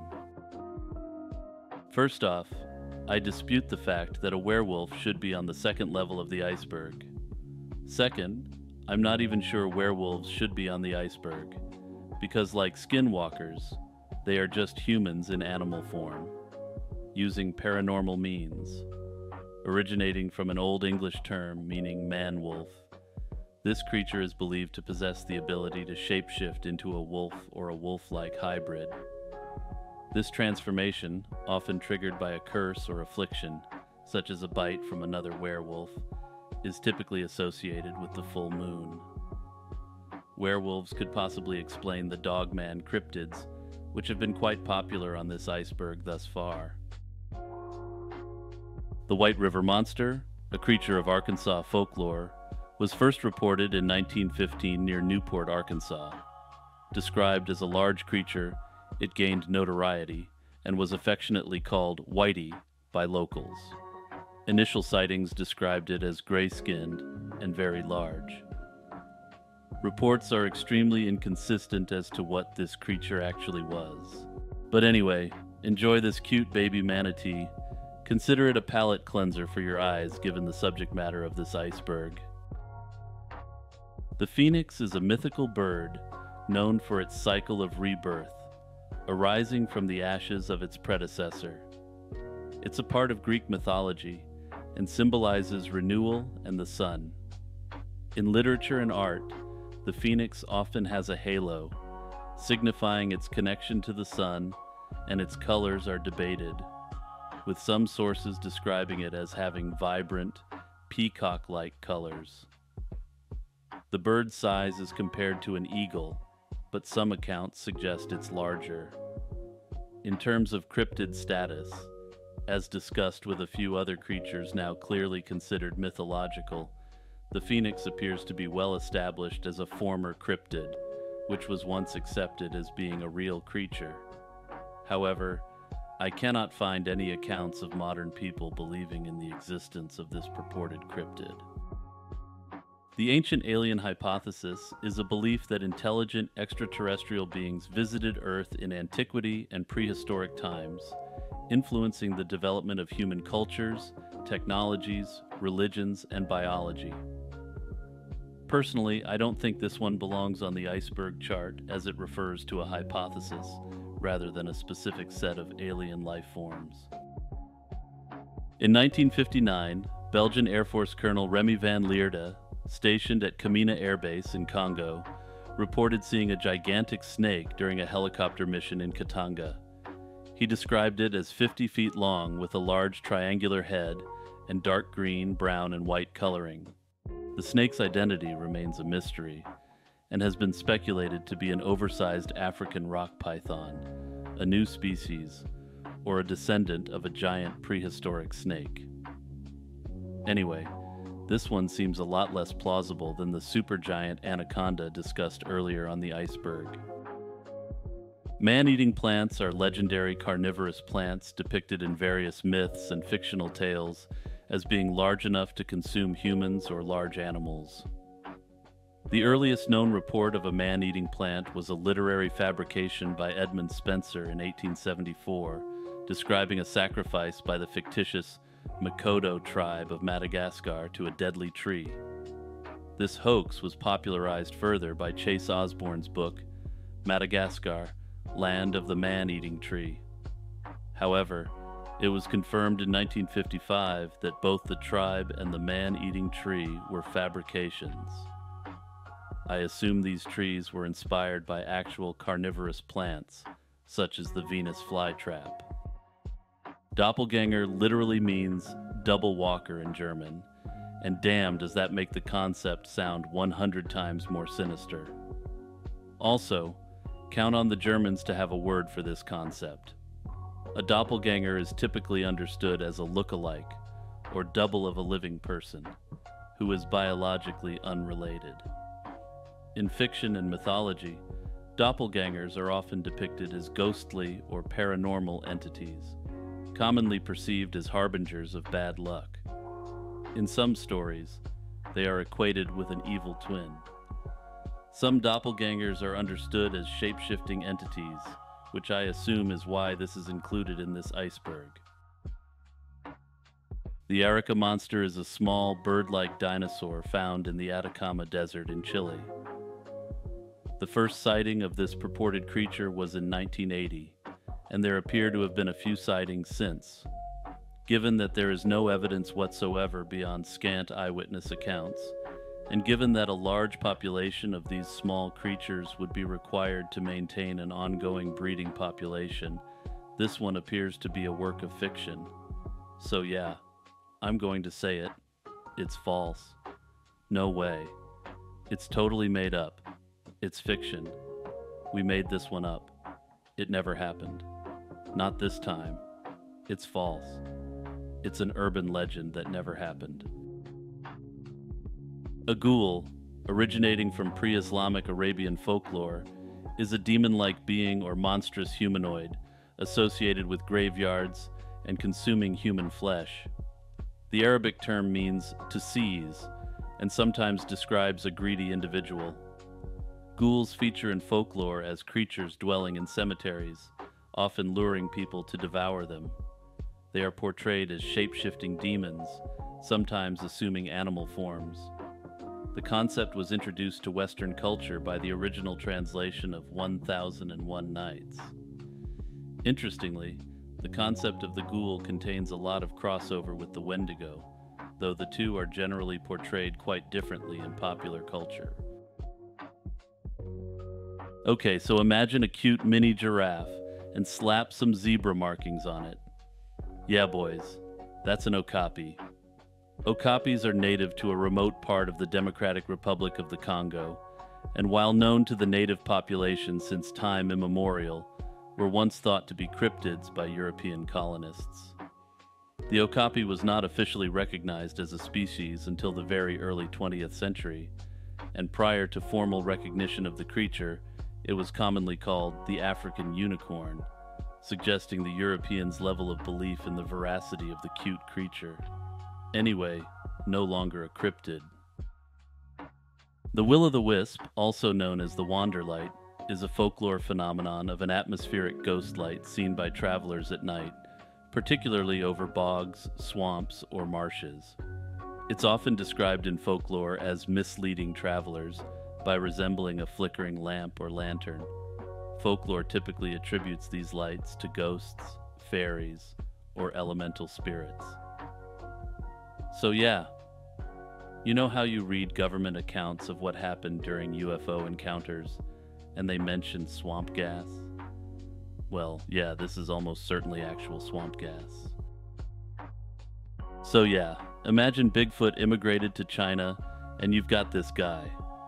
The Yeren, often described as a cryptid wild man, is a creature said to inhabit the remote, mountainous regions of China, particularly in Hubei province. This myth has been consistent in Chinese culture from as early as the Warring States period through the Tang dynasty. The Yeren is generally depicted as savage, strong, and fast-moving, inhabiting mountain caves and sometimes raiding villages for food or women. Interest in the creature surged in the 1950s and 1960s, in line with global interest in similar cryptids. Research, often relying on amateur investigators, has speculated the Yeren to be a distant human relative like Gigantopithecus. An Efrit is a powerful type of genie or jinn in Islamic culture. These beings are often associated with the underworld and identified with the spirits of the dead. Efrits in Islamic folklore are usually ruthless and wicked, and formed from smoke and fire, much like a jinn. However, in my reading on the topic, it appears that Efrits aren't necessarily evil and possess free will and can be good as well, in rare circumstances.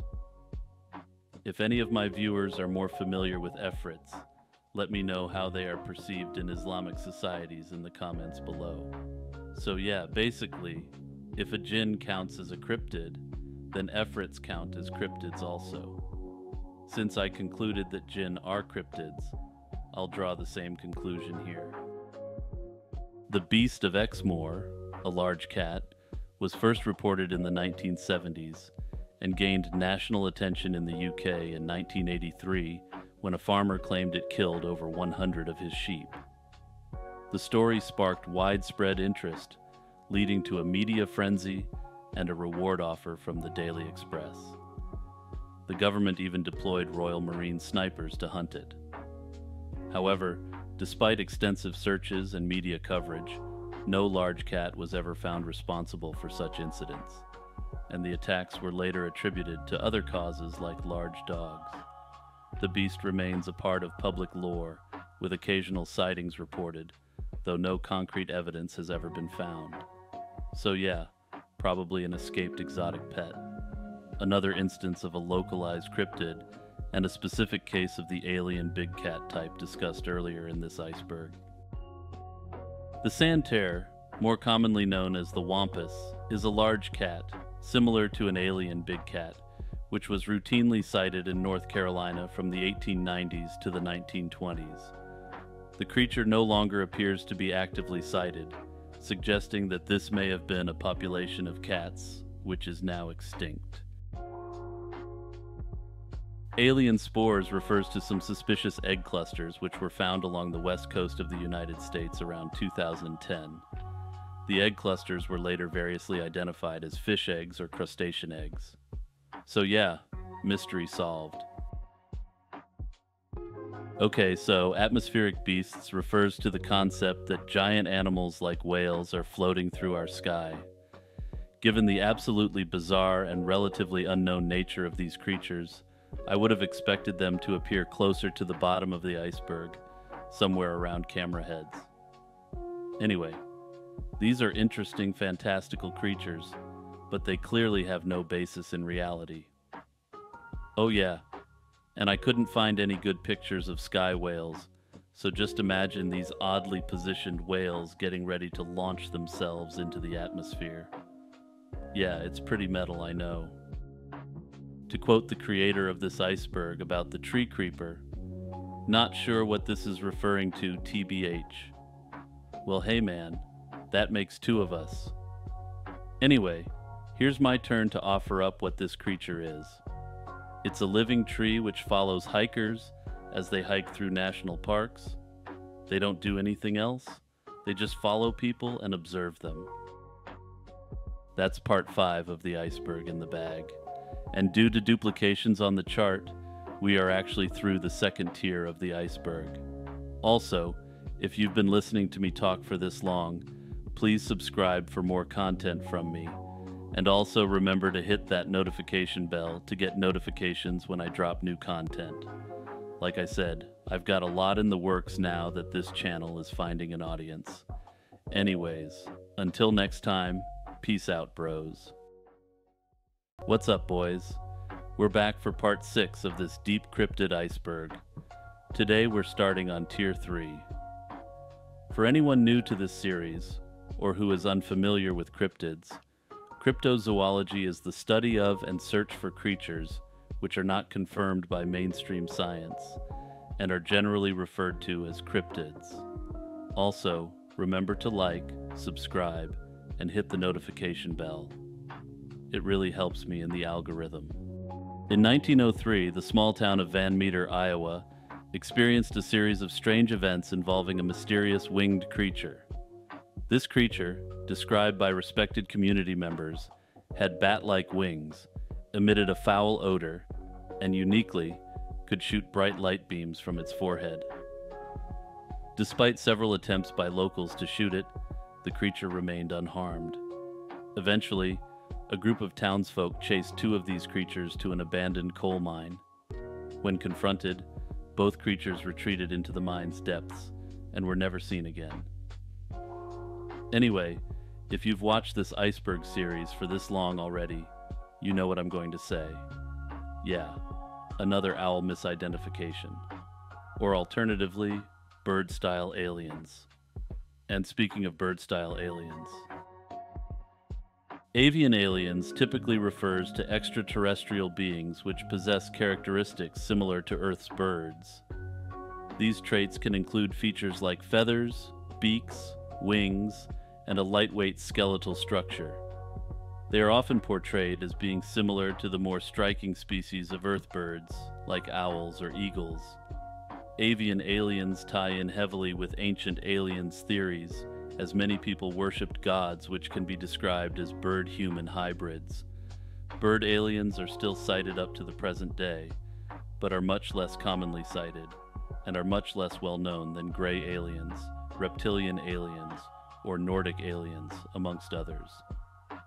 Oh yeah, and of course, I'm sure a large portion of these sightings are, you guessed it, owl misidentifications. Okay boys, prepare to get weird. Medieval style. The barnacle goose myth is a medieval belief about the origin of the barnacle goose, claiming that they emerged fully formed from goose barnacles. This myth, which arose from ignorance about bird migration, was propagated mainly through monastic manuscripts and bestiaries. Holy Roman Emperor Frederick II, an amateur ornithologist, was skeptical of the myth. Oh yeah, and because the bird emerged from a goose barnacle, it was considered by the Pope to be a fish, and permissible to eat on days where meat consumption was prohibited. So yeah, I have a hard time classifying this as a cryptid at any period in time. Both the barnacle goose and the goose barnacle were, at all material times, real and documented animals. The barnacle goose myth is the domain of pre-modern people attempting to understand the world around them in a proto-scientific manner, rather than cryptozoology. Black stick men are shadow-type beings which are generally noticed in videos and photographs. There isn't much information out there about these, and it looks to me to be a case of the human brain looking for human-like figures, better known by the scientific concept pareidolia. The Barmanu is a cryptid reported to live in the mountainous regions of northern Pakistan. It is described as a bipedal humanoid primate and is considered the Pakistani equivalent of Bigfoot. The creature is said to inhabit the Chitral and Karakoram ranges, lying between the Pamirs and the Himalayas. It is reputed to have both human and ape-like characteristics, with folklore suggesting it abducts human women and wears animal skins. Personally, I think this one sounds much closer to the Yeren discussed earlier in this iceberg series. Anyway, there really isn't much out there on this one in English language sources. If anyone watching is in Pakistan, I would love to hear in the comments whether this cryptid is widely known amongst the populace. Okay, so the top result for dark fairies on Google is a Neopets community wiki.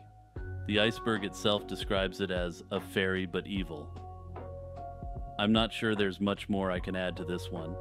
Some people believe in fairies, and fairy sightings are still claimed up to the present day, so yeah, I guess these are cryptids by definition. The Dutch flying jellyfish is an atmospheric creature sighted in 2015. The attached photograph comes from that sighting. I tend to take a dim view on all sorts of atmospheric beasts, and flying jellyfish are no different. This appears to be a very standard UAP or UFO sighting. Whether this is a natural atmospheric phenomenon, a drone, a secret military project, or a genuine alien spacecraft sighting, I can't say. However, I'm confident that it is not a flying jellyfish. Now that you've seen the photograph, let me know what you think of this alleged cryptid. I would love to hear other explanations for what this could be, so let me know in the comments below. Metal Man is a robot master that appears in Mega Man 2. Like most robot masters in Mega Man 2, beating him comes down to pattern recognition. Oh wait, wrong script. Sorry boys. In 1973, in Alabama, a police officer spotted a spaceship in a field. Upon further investigation, he ran into an alleged alien decked out in a tinfoil suit. The creature has not been sighted since, and the police officer maintains to this day that the sighting was not a hoax on his part. So yeah, this one just seems like a completely amateurish hoax in my eyes. Or maybe that's what the aliens want us to think. The concept of the flying horse is found throughout the world, wherever horses are found. It is unclear to me from my research whether there was ever any genuine belief in non-mystical flying horse populations. Undoubtedly, the rock star of the flying horse world is Pegasus, from Greek mythology. He's generally depicted as a white stallion and has been part of popular culture for literally thousands of years at this point. More recent twists on the flying horse include creatures like Rudolph, the red-nosed reindeer, and his reindeer pals. So yeah, I'm not comfortable with the idea of the flying horse as a cryptid, as all accounts of them appear to be in a clearly spiritual, religious, or mythological context, without any genuine belief or sightings of flying horses. Actually, wait, let me add an addendum to that. One of the most popular beliefs amongst children worldwide involves flying horse-like creatures. So I take back what I just said, they are cryptids. In April 2009, a construction company in South Carolina was hired to inspect the sewer pipes under Cameron Village in Raleigh, North Carolina, which were built in 1949.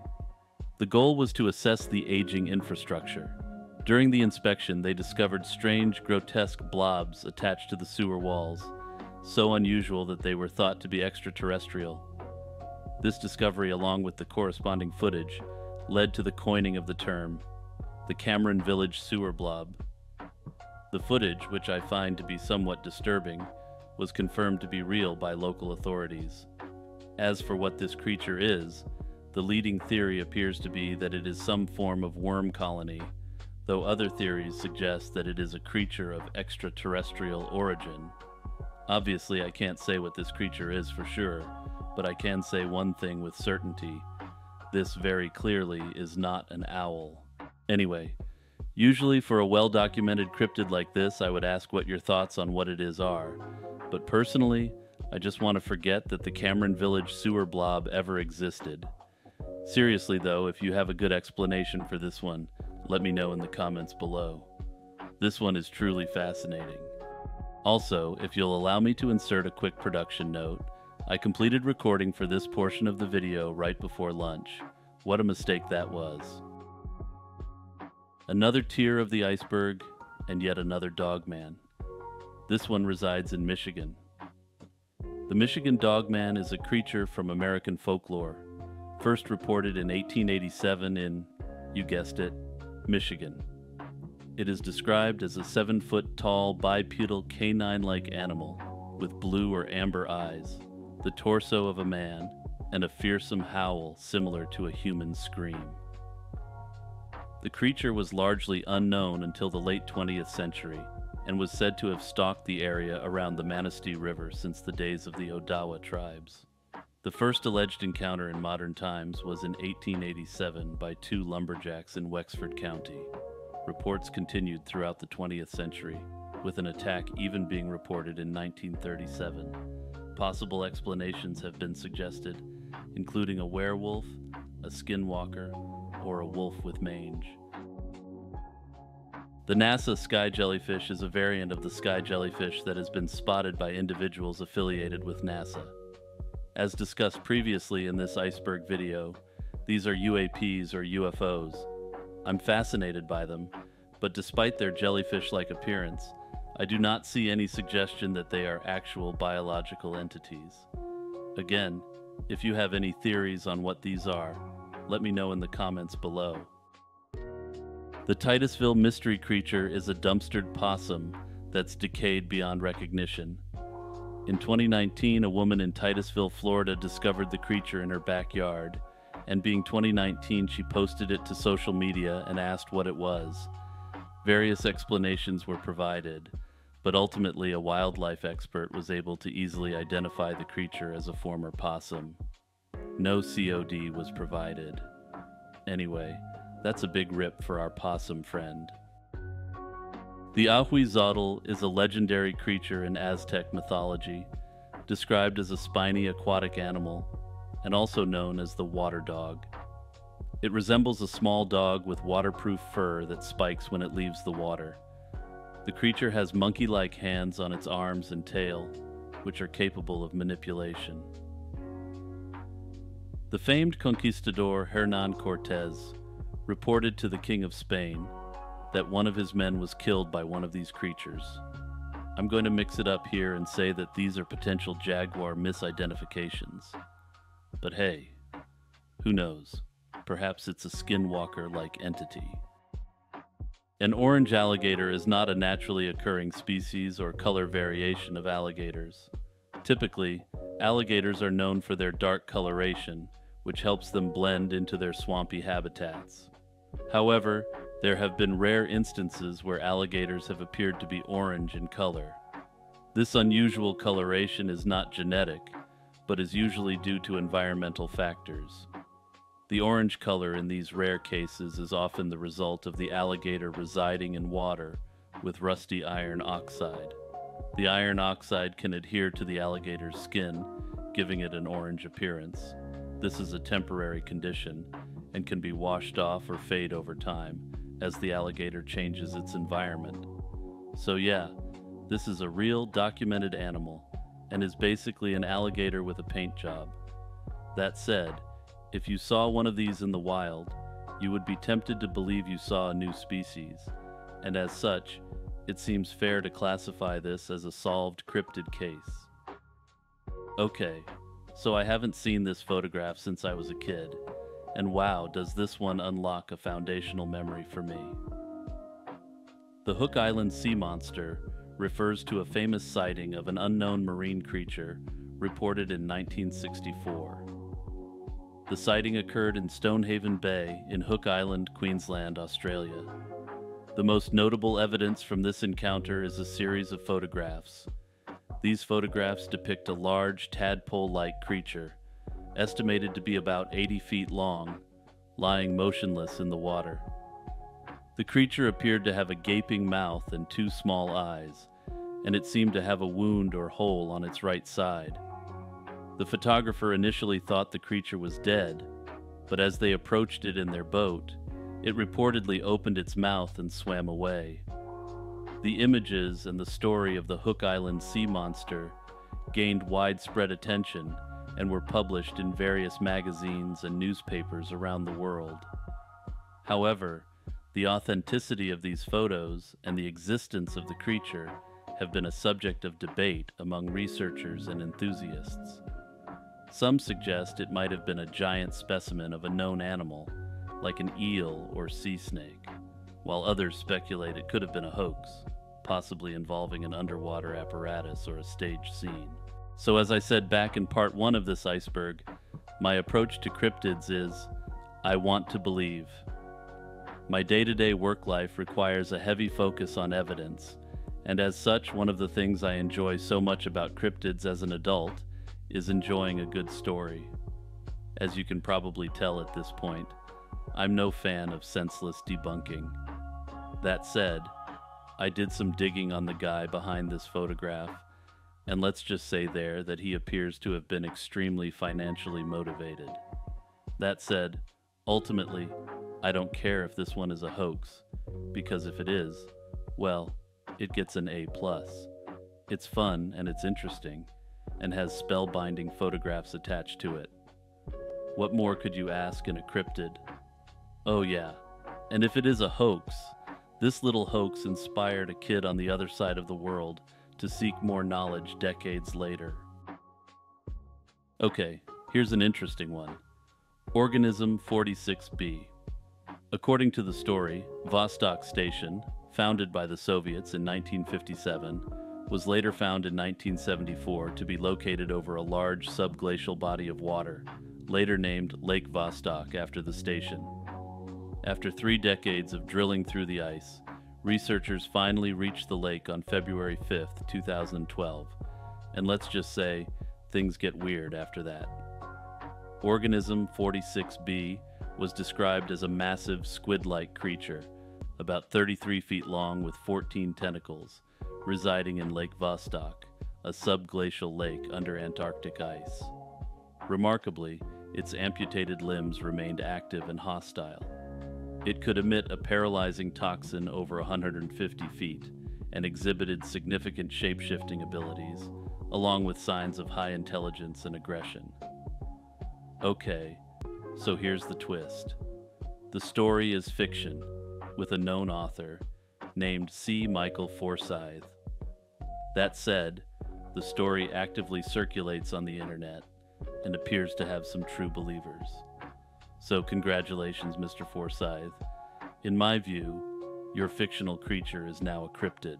Also, as I'm going back over this and editing it prior to releasing the video, I realized that last part sounded kind of sarcastic. I'm dead serious. I love seeing the genesis of a new cryptid story. Okay, so there's actually not much out there on the Pukwudgie. From my reading, it appears to be the North American equivalent of the common European gnome. The scant sources I was able to find indicate that it comes from Algonquin folklore, but I can't say too much about this one beyond that. Further, it isn't clear to me if belief in these creatures existed before European contact, though since belief in miniature humanoid-type creatures appears to be almost universal amongst human cultures, I'm going to go ahead and assume it did. Also, these creatures apparently appear in the Harry Potter franchise. Personally, I don't remember them, but I haven't read a Harry Potter book since I was a kid. Anyway, I wasn't able to find a great representative picture for this one, so have a happy gnome. Also, as an aside, I love gnomes. They're possibly the most comfy, peaceful creatures around. Okay, so the Grassman can be summed up as Bigfoot but in Ohio. In the 1700s, Native Americans in Ohio allegedly spoke of wild ones of the woods, bipedal ape men, and left food out for them. A story from the 1800s indicates a similar creature was reported near the Ohio River and attacked a carriage. The first notable modern sighting of the creature came in 1978, when an elderly couple encountered an ape man in Minerva, Ohio. This same couple later spotted the creature looking in through their kitchen window. At some point, the elderly couple found their dog had been killed by a creature, and this too was attributed to the Grassman. Police investigated and found faint footprints and a lingering smell, but no other evidence of the creature. Anyway, I had never heard of this cryptid before, and the evidence for it appears to be very minimal. My view, given the limited sightings, is that this was probably a bear with mange, though other explanations are of course possible. Also, the image you're looking at is from a trail cam and allegedly shows this cryptid. Personally, I think it looks like a bear, but hey, I feel like I've said that at least 10 times throughout this iceberg so far. Charlie, also known as the Twilight Dragon of Payette Lake, is a sea serpent in Idaho folklore, believed by some to inhabit the deep alpine waters of Payette Lake near McCall, Idaho. The earliest reference might be the Native American belief of an evil spirit in the lake. The first documented sighting by a European occurred in 1920, and notable sightings continued through the mid-20th century. Charlie was described as 30 to 40 feet long, with a dinosaur-like head, camel humps, and shell-like skin. And does this one have a statue as well? Yep, you're looking at it. So yeah, I think it's time we codify something for lake monsters. A lake monster isn't a real lake monster until someone builds a statue of it at or near the body of water, where it is said to reside. And because it sounds so aesthetic, I'm going to call this the Law of Lake Monsters. Sheepsquatch is a cryptid reported mainly in southwestern West Virginia.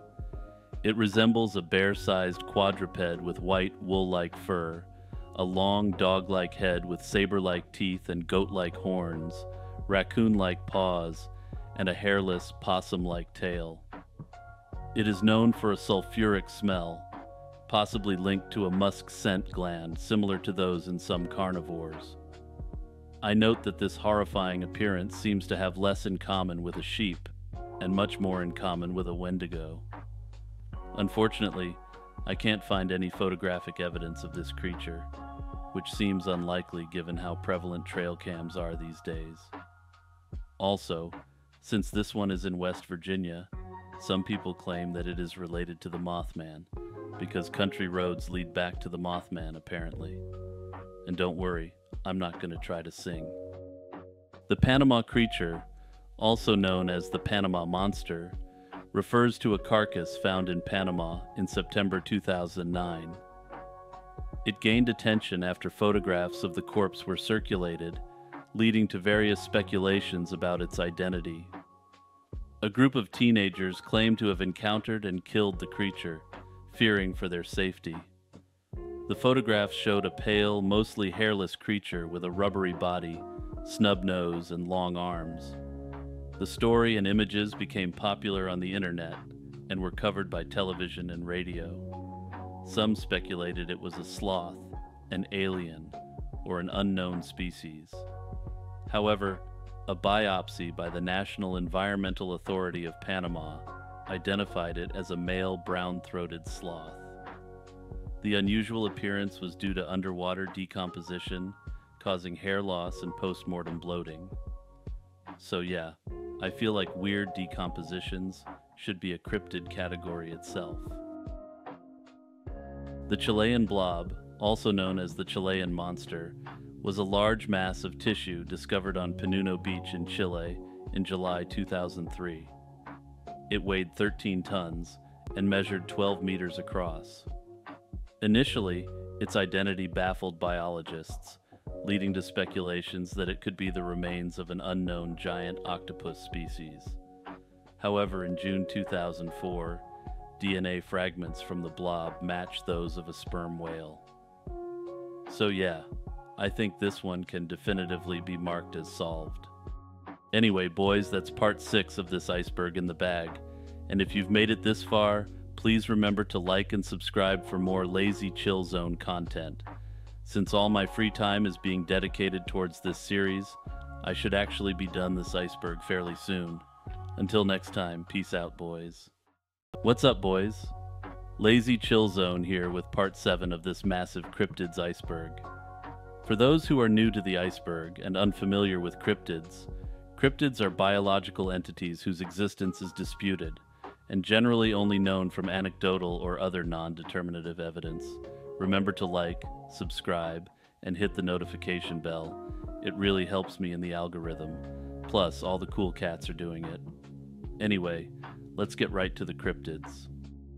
The Cyclops shark refers to a rare phenomenon where a shark is born with only one large eye in the middle of its head, a condition known as cyclopia. This congenital defect is not specific to sharks and can occur in various animal species, including humans. With this condition, the organism's eye sockets do not form correctly during development, resulting in a single, central eye. The term Cyclops shark gained public attention after an instance where fishermen caught a shark with this condition, most notably a fetus from a bull shark caught near the Gulf of California. Also, notably, this deformity is so rare that when photographs of the shark initially emerged, it was widely assumed to be a hoax by the more skeptical-minded amongst us. So yeah, next time you hear baby shark, think of this guy. The ropin is a cryptid reported in Papua New Guinea, often described as a large flying creature. It is frequently depicted as resembling a petrosaur. According to local folklore and eyewitness accounts, the ropin is said to have a long tail, a beak filled with teeth, and sometimes is reported to exhibit bioluminescence. The most commonly accepted mainstream explanation is that this creature is a bat or some other type of common flying animal. And you know what I'm going to say at this point. A lot of these sightings are probably owl misidentifications. They always are. The drop bear is a purported cryptid from Australian folklore, depicted as a predatory, carnivorous version of the koala. This agro-marsupial is said to attack people by dropping on them from trees. Unlike most cryptids on this list, drop bears are a fictional creature invented for humorous effect to scare both children and gullible tourists. Drop bear stories are often accompanied by absurd advice for deterring attacks, like placing forks in one's hair or spreading Vegemite behind one's ears. So as to whether the drop bear is a cryptid, it is unclear to what extent anyone actually believes in them. Do Australian children take drop bear stories at face value? Do some tourists buy into the drop bear myth? Let me know in the comments below. The orang gadang is a cryptid or mythical creature reported to exist in the folklore of West Sumatra, Indonesia. Its name translates to big man in a local language. Descriptions of the creature vary, but it is generally depicted as a large, hairy, ape-like creature. Yeah, so maybe it's just a local variant of the Sasquatch. Notably, and this speaks to the mythological piece mentioned earlier, some accounts of the creature appear to describe it as more of a malevolent spirit than an actual animal. That said, I don't have access to Indonesian sources on the creature, so it's hard to accurately say how the creature is perceived. I note that sightings of these creatures have been going on for centuries, and perhaps over a millennium at this point. And given this long history of sightings, it is difficult to discount the possibility of this creature entirely. Okay, so there isn't much out there on Australian dinosaurs. According to the iceberg itself, it refers to the fact that some people believe that creatures like the bunyip are dinosaurs. Anyway, my take on this. There are owls in Australia. Birds are dinosaurs. Owls are birds. Therefore, Australian dinosaurs are real and still roaming the outback. The Andean wolf is a purported South American canine allegedly mistakenly labeled as a wolf. The confusion began in 1927 when a German scientist by the name of Lorenz Hagenbeck acquired a pelt from Buenos Aires from someone claiming it was from a wild Andean dog. A 1954 study found significant similarities between the pelt's hair and that of a German shepherd. A DNA study was conducted early in the 21st century, with the results being inconclusive, apparently due to contamination of various other forms of DNA. Anyway, yeah. So to summarize everything you just heard, a German scientist goes abroad and finds the pelt of a German shepherd and claims it is a new species. Is this the true power of German humor? The Ucumar is Argentina's answer to the Sasquatch. I swear every region needs at least one of these guys floating about in the local folklore. Anyway, sightings began in 1958 and appear to have happened relatively infrequently since. There isn't much out there on this cryptid, at least in English language sources, so perhaps a Spanish speaker can clue us in on this one in the comments below. Also, the leading theory on this one is a bear misidentification. The spectacled bear lives in the region where this cryptid has been sighted. Anyway, despite that obvious explanation, I'm going to definitively say it. We've got a werebear on our hands, boys. Okay, boys, we've finally made it to tier 4 of this iceberg, and if things weren't weird enough for you before, well, we're getting into some much more obscure cryptids now. Also, brief self-promotion break. Remember to like and subscribe for more Lazy Chill Zone content. Anyway, let's get back to the iceberg. The Minerva monster is another name for the grass man, which was discussed previously on this iceberg series. I don't usually mention duplicates, but I had to dive in a bit to confirm this was the exact same creature. Anyway, yeah, it's Ohio Bigfoot, and he's back in pog form. The Altamaha, also known as Alti, is a lake creature from Georgian folklore, believed to inhabit the streams and abandoned rice fields near the Altamaha River's mouth in southeastern Georgia. Sightings are primarily reported around Darien and McIntosh County. The legend is rooted in Muskogee tradition, and some speculate that the alligator gar might be the creature's real identity. Oh yeah, and does this creature obey the law of lake monsters? You bet your boots it does. You're looking at a sculpture of the creature right now. So yeah, it's a lake and river monster with a statue. This cryptid is 100% real, no arguments about it. The Lagerfloat worm is a legendary lake monster purported to inhabit Lagerflot, which is a lake in Iceland. The earliest reported sighting dates back to 1345 and is recorded in 15th century medieval annals.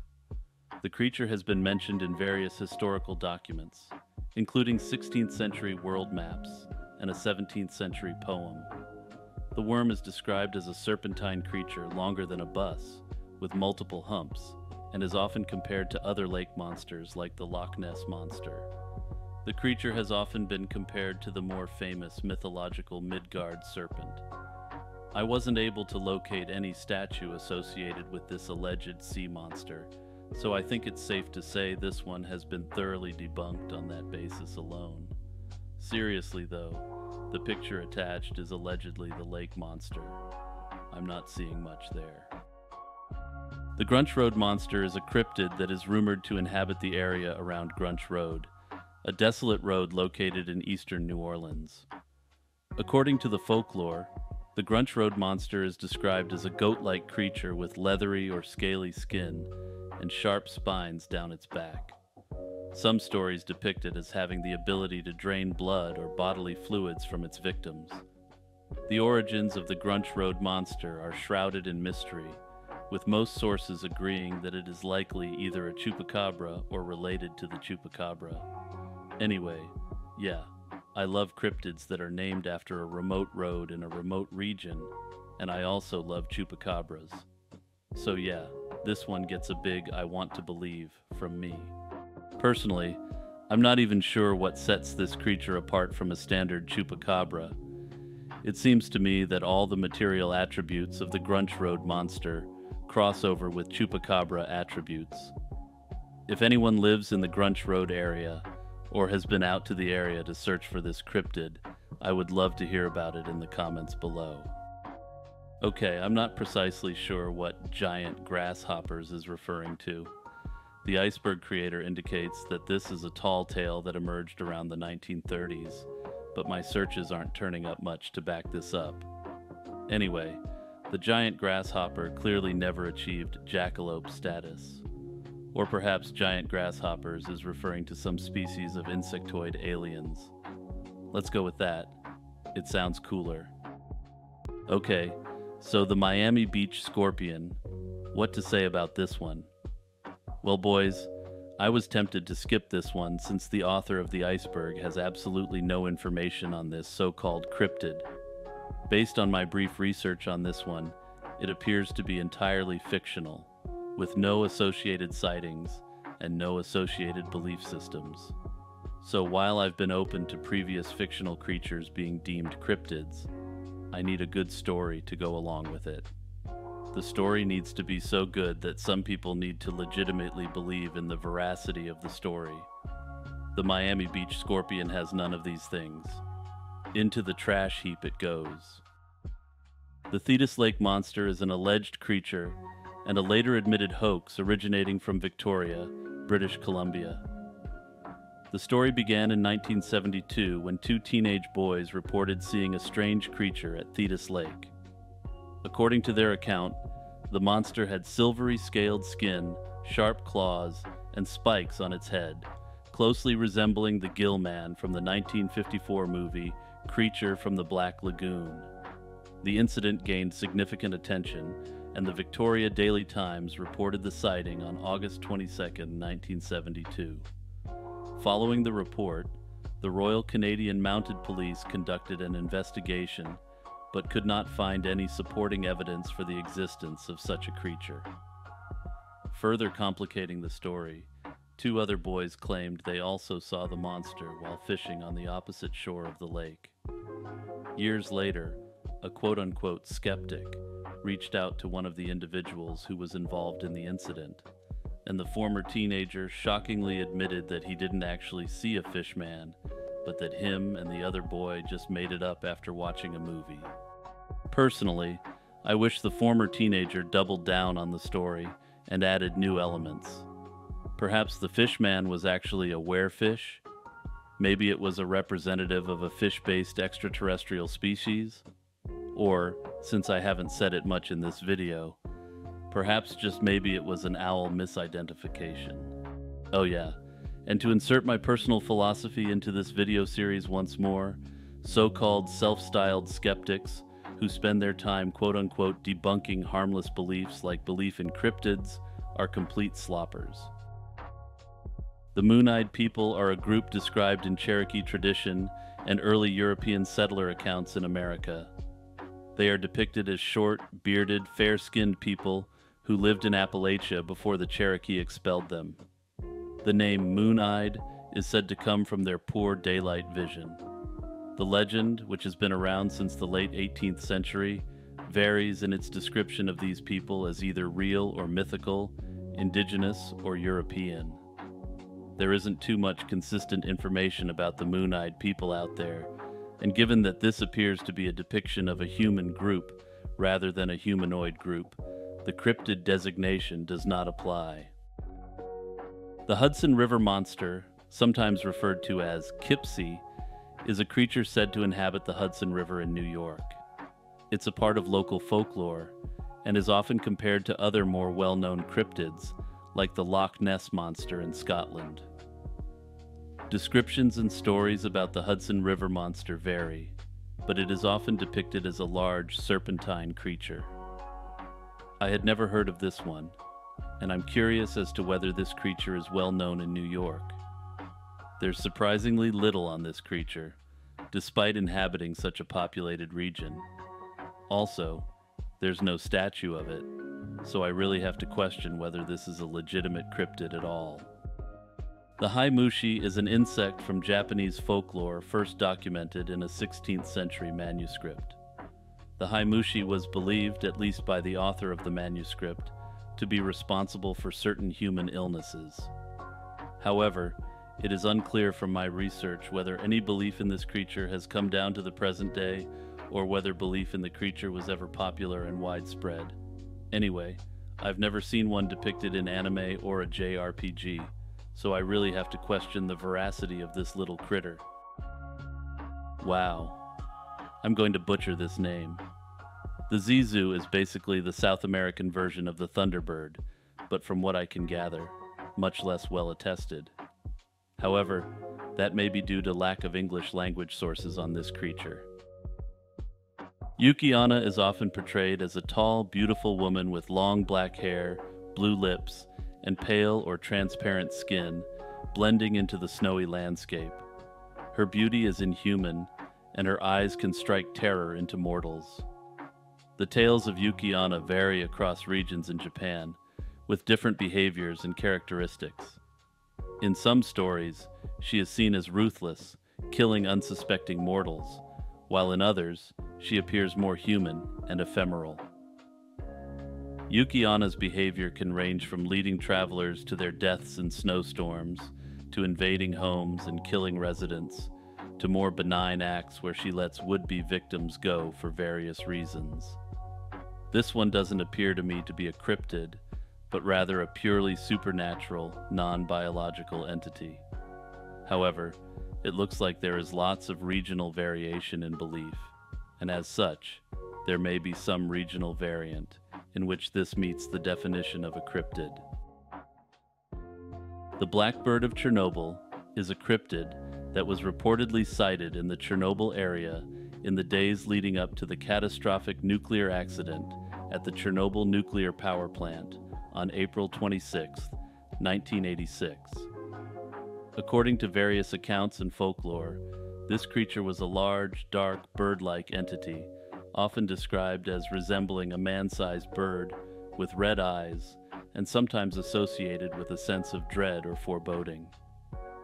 Some comparisons have been drawn between this entity and the Mothman, a cryptid that was allegedly sighted in Point Pleasant, West Virginia, before the collapse of the Silver Bridge in 1967. So yeah, can we just agree it was an owl misidentification and move on? But on a more serious note, I can't find any contemporaneous references to this creature, and I suspect it is a later invention. Okay, so Cave Children apparently refers to a creepypasta, and not the concept of feral children. I looked up the creepypasta, and yeah, I felt like I went back in time 10 plus years. Not a cryptid. Moving on. Okay, so the Clover Forest monster appears to refer to a series of YouTube videos that were uploaded well over a decade ago and show what appear to be glowing red eyes in a dark forested environment. It looks to me to be a Blair Witch-style found footage film, perhaps done by college or university students for a class. At any rate, there is no description of this alleged monster, and there are no purported sightings of it beyond what appears to be a student film.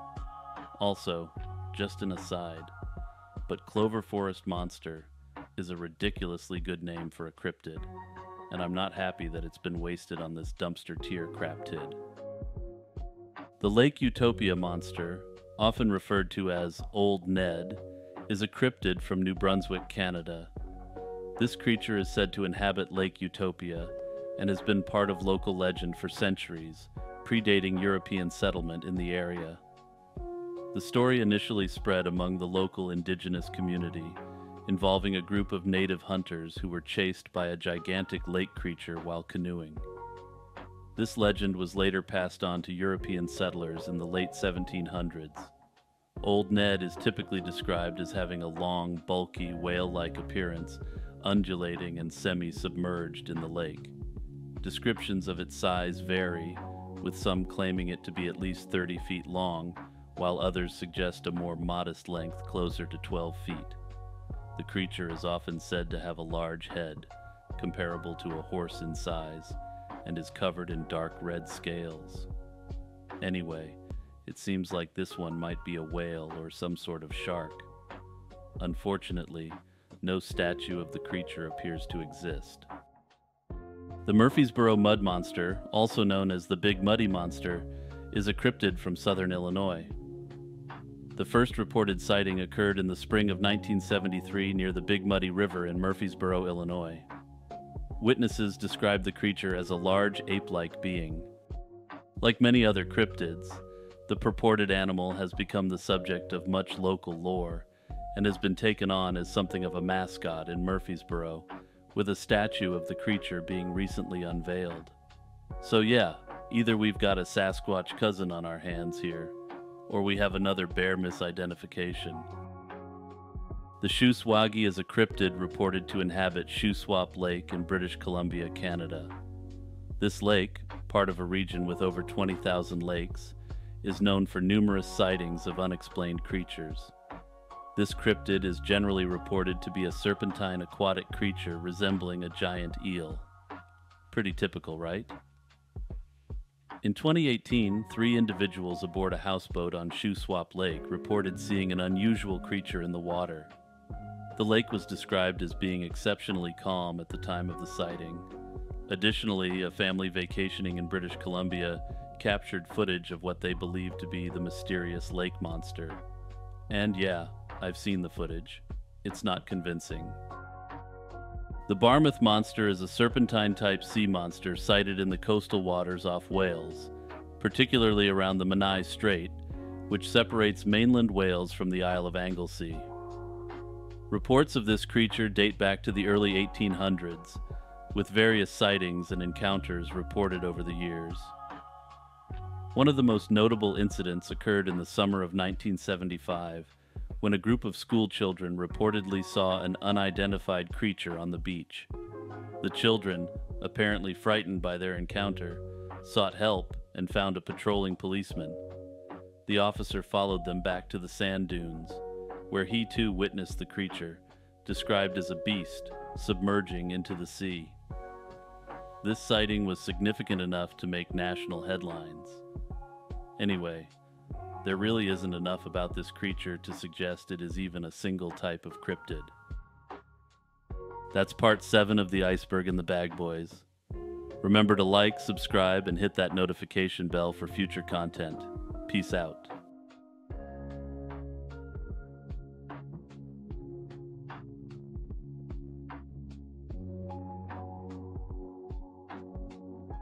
Okay, boys, here we are. Part 8 of the Cryptid Iceberg. If this is your first time here, I'm going through and explaining this massive cryptid iceberg and providing some commentary along the way. Also, remember to like, subscribe, and hit that notification bell for more Lazy Chill Zone content. Anyway, without further delay, let's talk turkey. And by turkey, I mean cryptids. The River Tyne creature refers to a sea creature captured on video in the River Tyne, England. The video was posted on YouTube titled Mystery Sea Creature Filmed Lurking Off the Coast of Tyne and Wear, England, and gained significant attention thereafter. So yeah, I've watched this one, and it looks to me to be a large piece of driftwood getting jostled around by the current. Probably not a cryptid. The Adze is a cryptid from West African folklore, particularly in the traditions of the people of Ghana and Togo. This cryptid is often described as a vampiric spirit that can shapeshift into various forms, most notably a firefly or a shining beetle. The Adze is feared for its ability to possess humans, particularly those considered to be sorcerers or witches within the community, who willingly summon it to gain its shape-shifting abilities and supernatural powers. The Burundjor is a large Australian dinosaur-type cryptid. It's often described as a large nocturnal reptilian creature resembling a dinosaur, particularly a theropod similar to Tyrannosaurus rex. Aboriginal tribal peoples have long told tales of this creature, depicting it in ancient artwork as a three-toed bipedal cryptid with small front legs and a large mouth. This depiction differs significantly from other Aboriginal artworks, such as those of kangaroos, indicating it represents something distinct and significant in their culture. So yeah, as much as I want to believe there are giant T-Rex type cryptids wandering the outback, I'm having a hard time accepting that a breeding population of these creatures could survive virtually undetected up to the present. Okay, so there's very little out there on the blue crow. It's supposedly a large, you guessed it, blue crow, which lives in southern Brazil. I wasn't able to find any photographic evidence of the creature, and there is very little evidence online to suggest any widespread belief in the creature. So yeah, if you're in Brazil, let me know if these blue crows are well known down there, because if they are, credible English language sources are virtually non-existent. The Brosno dragon is a cryptid from Russian folklore said to inhabit Lake Brosno in western Russia. Described as resembling a dragon, it is a subject of numerous regional stories, some dating back to the 13th century. The creature's existence is viewed with skepticism by many, with some suggesting it could be a giant pike or beaver. Again, these people are boring and can be safely disregarded. According to historical accounts, the creature would emerge on the lake's surface in the evenings but submerge when approached by people. Oh yeah, and this cryptid is a fighter, literally. One of the more dramatic legends claims that this cryptid swallowed a German airplane during World War II, while another story claims that it fought off the Mongols. In a YouTube video, urban explorers at New Jersey's abandoned Overbrook Asylum encountered a strange four-legged creature speculated to be a pale crawler, an elongated humanoid cryptid with pale skin and thin limbs. The terrifying sighting prompted them to quickly leave the site. The video is still up on YouTube. Personally, I think the creature is likely some form of known animal that became inherently more spooky by being sighted in an abandoned insane asylum. Anyway, there's not a lot on this one. The The tatzelworm is a cryptid from the alpine folklore of south-central Europe. Often depicted as a lizard-like being with a cat-like face and a serpent-like body, it varies in descriptions, sometimes having short or no hind legs. The creature is also associated with venom or poisonous breath and is known to make high-pitched or hissing sounds. Sightings of the tatzelworm appear to have died down around the 18th century, with accounts drying up by the end of the 19th century. I prefer the existence of a cat-dragon hybrid creature, so I'm going to say this cryptid is 100% factual and accurate. Remember that show Street Sharks? Yeah, this thing is basically an allegedly real version of a street shark, but in gator form. The creature was spotted throughout the 1970s in New Jersey and New York State, though there do not appear to be any sightings beyond that time. So yeah, personally, this is another one I want to exist, and since I'm making this iceberg video, yeah, Gatorman is real. The Ichi is a cryptid associated with lakes in northern England and Scotland, notably Bassin Waite Lake. It is part of the same family of cryptids as the more famous Loch Ness Monster. Sightings of the Ichi date back to the 17th century, with a significant number of reports occurring in the mid to late 19th century. Ichi has been described variously, including as a large, slimy humanoid and as a huge, python-headed creature sea serpent. There have been numerous efforts to document its existence, including an expedition in 1961 that aimed to prove that Ichi was real. Okay, sounds like a typical cryptid story, right? Well, to quote Bill Mays, but wait, there's more. This cryptid and the associated lore was entered into Wikipedia in 2006 and is a confirmed hoax. I have not been able to verify if eyewitness sightings or any other forms of evidence outside the hoax exist. Further, I am unable to verify if there has ever been any unironic belief in this cryptid. So yeah, boys, I'm turning this one over to you. Is there any legitimate belief in this creature? Let me know in the comments below. Okay, so as I'm editing this, I realized I said Bill Mays rather than Billy Mays. I thought about re-recording that, but honestly, Bill Mays sounds funny AF. So boys, we're keeping it in. The Chippewa's physical appearance is the subject of varied accounts. Often depicted as an aquatic behemoth-like cryptid, its features are likened to a rhinoceros, including a distinct horn, or sometimes described as resembling a colossal lizard or a dinosaur-like entity. Its purported habitat is the freshwater expanses of Zambia. Behaviorally, this cryptid is characterized as formidable and predatory, capable of overpowering large animals like hippos, yet despite this, it somehow remains elusive. So yeah, there's really very little out there on this one. Like the chupacabra, this is clearly a description of two different cryptids that have been conflated into one cryptid. And yeah, the picture on the right is clearly just a mashup between an elephant and a rhino. Pretty low effort cryptid in my view. The Lake Tianchi monster is a cryptid said to inhabit Heaven Lake, located in the Baekdu mountain region straddling China and North Korea.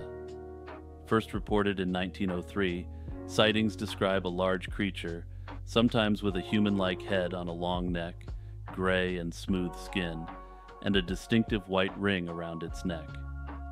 Notable sightings include a 1962 event where over 100 people reportedly saw the creature, and a 2007 video by a Chinese reporter showing unidentified creatures in the lake.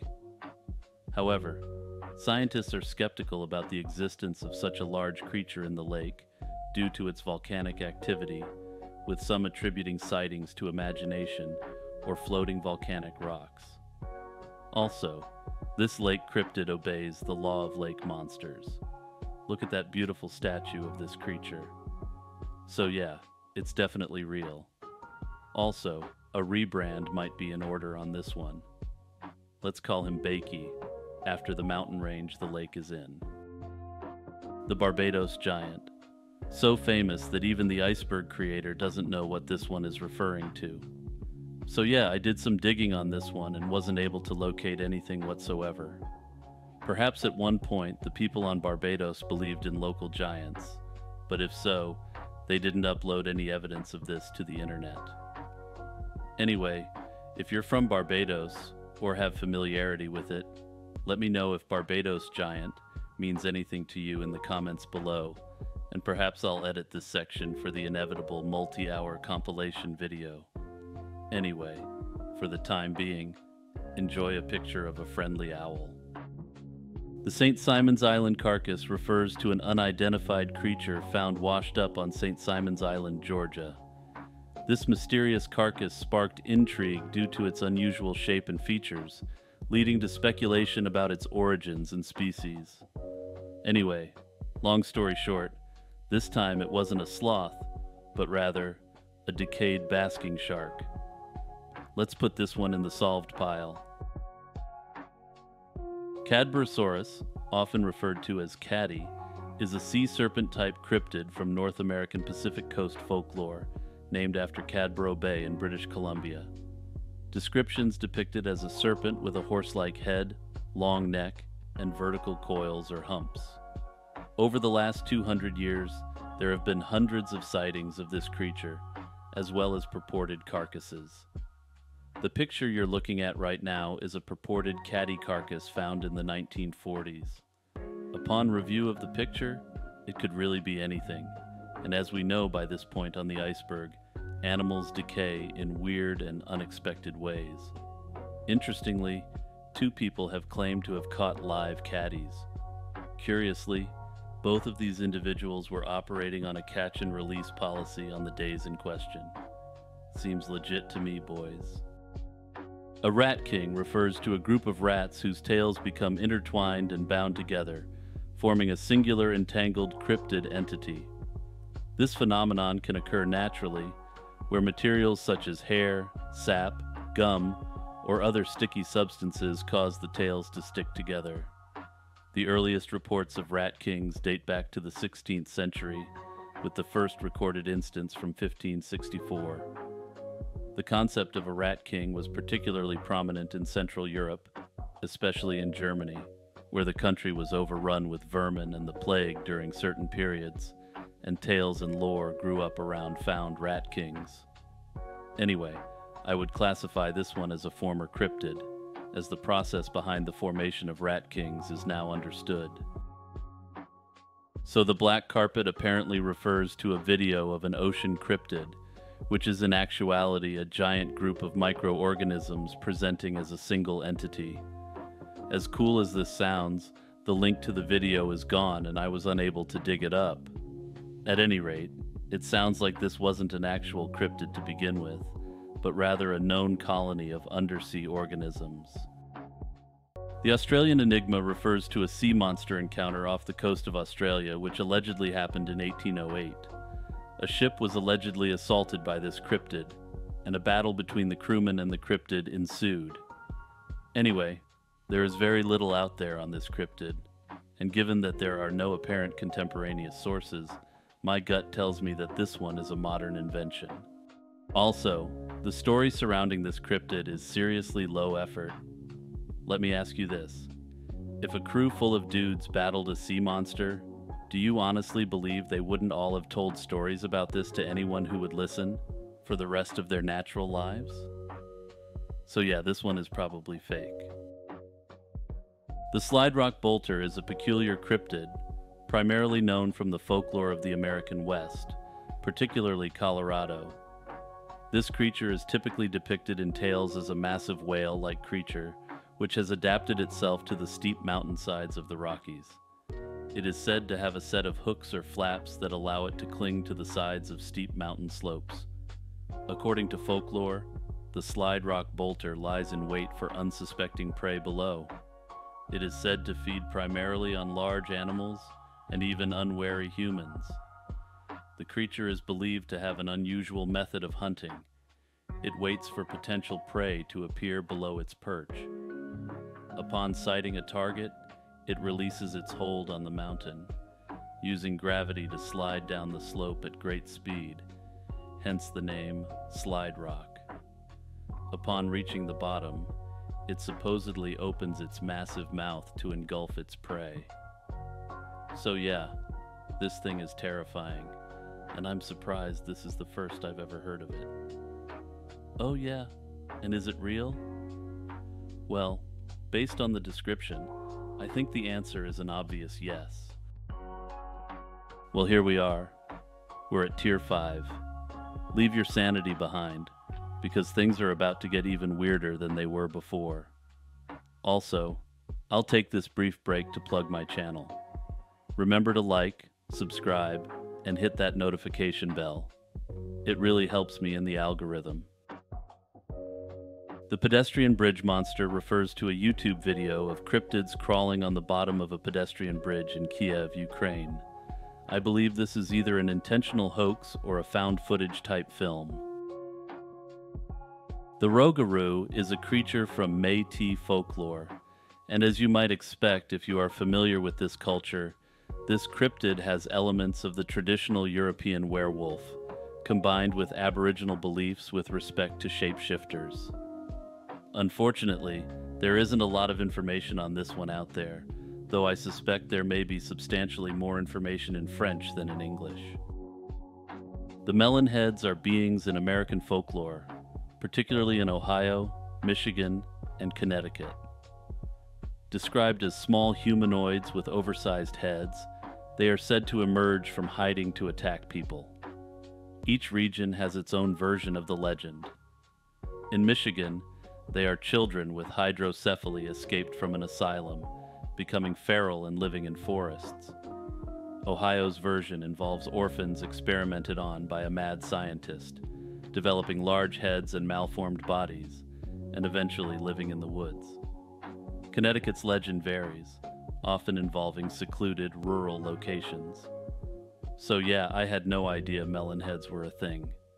If you've heard of these creatures, let me know about them in the comments below. The bullyback is the Dutch answer to the Japanese kappa. These creatures wade in rivers and ambush unsuspecting people, mostly children, as they cross bridges. Again, this is one that doesn't have too much information in English, and I suspect Dutch sources are much more robust. If you're from the Netherlands, let me know in the comments below about the belief, or lack thereof, in the bullyback. The deer man is exactly as it sounds, a bipedal human-deer hybrid cryptid-type creature. They have been infrequently sighted throughout North America. But wait, there's actually a really good and ridiculously scary explanation for the deer man phenomenon that is neither supernatural, nor does it involve cryptids. But hear me out, this one is really good. There's a condition called chronic wasting disease that causes deer to stand on their hind legs and exhibit behaviors resembling zombies. Chronic wasting disease is a neurodegenerative disease that affects deer, elk, moose, and other members of the deer family. It is caused by prions, which are misfolded proteins that lead to the degeneration of brain tissue. I want to do a deep dive on chronic wasting disease in the future, because damn, watch some videos on it. It's scary AF, boys. I dispute the inclusion of door dogs on this iceberg, as they aren't cryptids, but rather regular dogs engaged in unusual activity. According to European folklore, in the few weeks prior to an individual's slopping, a mysterious dog may start sniffing around the individual's door. I note that dogs have been documented as being able to detect certain types of illnesses with their sniffers, and as such, my gut tells me this story is inspired by stray dogs picking up on illnesses and trying to comfort the soon-to-depart humans. Yeah, so in my estimation, door dogs are good boys and good girls. According to African folklore, the dingo neck is a jungle-dwelling cryptid, often depicted as having a reptilian or scaly body, a long tail, and sometimes a horn or tusks. It is also said to have a taste for human flesh. I note that there were a number of sightings of the creature by Europeans in the early part of the 20th century. However, Sightings dropped off precipitously thereafter. Some depictions of this one look remarkably like a terrifying pangolin. Anyway, yeah, there's not much out there to support the existence of this one, and unlike other African cryptids on the list, it is difficult to figure out what belief the people living in the area have or had in the creature. The Black Demon is a giant shark cryptid spotted off the coast of California in 2008. It is supposedly up to 60 feet long. Some people have speculated that it is a living fossil, perhaps from a relict population of megalodons. While I love the idea of megalodons still being alive, I find it hard to believe that they could completely evade all capture and sightings while also maintaining a breeding population. Anyway, there's really nothing more on this cryptid than that. I can't find any depictions of this specific cryptid, and rather than just tossing a megalodon here, have a great white jumping out of the water, pleasantly waving its fin at you. Issy is a lake monster cryptid that lives in Lake Ikeda, located on the island of Kyushu in Japan. In terms of appearance, reports vary, from being a Nessie clone to being a sauropod-type dinosaur. First things first, let's get it out of the way. This one does obey the law of lake monsters, as you can see from this beautiful statue. There's actually very little on this Nessie variant in English language sources, and the first reported sighting appeared to come very late, in 1978. For a country which has an extremely long history of well-attested written records, going back almost 1,500 years, I find it somewhat suspect that this cryptid wasn't documented prior to 1978. But since it obeys the law of lake monsters, this cryptid gets my official seal of approval. 100% real, no doubt about it. Okay, boys, we've hit the Japanese lake monster portion of the iceberg clearly. Anyway, I'm not sure how to pronounce this one, but Kusi is another lake cryptid, which is said to inhabit a Japanese lake, this time on the much more isolated island of Hokkaido. This cryptid apparently comes from Ainu culture, suggesting a very long history associated with it, or at least a history of it prior to Japanese settlement on the island. English language sources are again extremely light on this one, and I can't even confirm when the first sighting was with any degree of certainty, but given that it obeys the law of lake monsters, we got a real one on our hands. Also, to anyone who has played Pokemon, does this cryptid look familiar? Let me know in the comments below. I can't be the only one thinking it. The Selma is a lake cryptid said to live in Lake Seljord in Norway. And yeah, apologies to any Norwegian watchers out there, I probably didn't say that right. Anyway, there's not much out there on this cryptid, and it appears not to have been documented prior to Nessie Mania popping off, so it's probably an attempt at a tourist attraction. Also, yeah, no statue of it, so it's definitely not legit. The Kushtaka is a creature found in the folklore of Aboriginal peoples of the Pacific Northwest. This creature is often described as a shapeshifter, capable of transforming between a human and an otter. In some stories, it is depicted as a trickster or malevolent being. Looks like your run-of-the-mill were-otter to me. And yeah, I never imagined I would be saying were-otter, but here we are. The Dark Watchers, also known by a Spanish name I'm not going to bother destroying, are a part of California folklore, particularly associated with the Santa Lucia Mountains in California. These entities are described as tall, shadowy figures that are often seen standing motionless and silent at the highest peaks and ridges of the mountains, usually around twilight. These figures have been a part of local legend for centuries, with stories about them possibly dating back to Native American folklore. The Dark Watchers are said to be featureless, often cloaked, and sometimes wearing hats. They are typically described as observers, watching silently without interacting or engaging with those who see them. I assume these could be sightings of individuals or animals on the mountain, but who knows really? There doesn't seem to be a lot of reliable information on these cryptids. Night Marchers are ghosts from Hawaiian folklore. They are said to be the spirits of particularly tough ancient Hawaiian warriors. Anyway, while the concept is definitely interesting, I'm not quite sure how they ended up on the cryptid iceberg.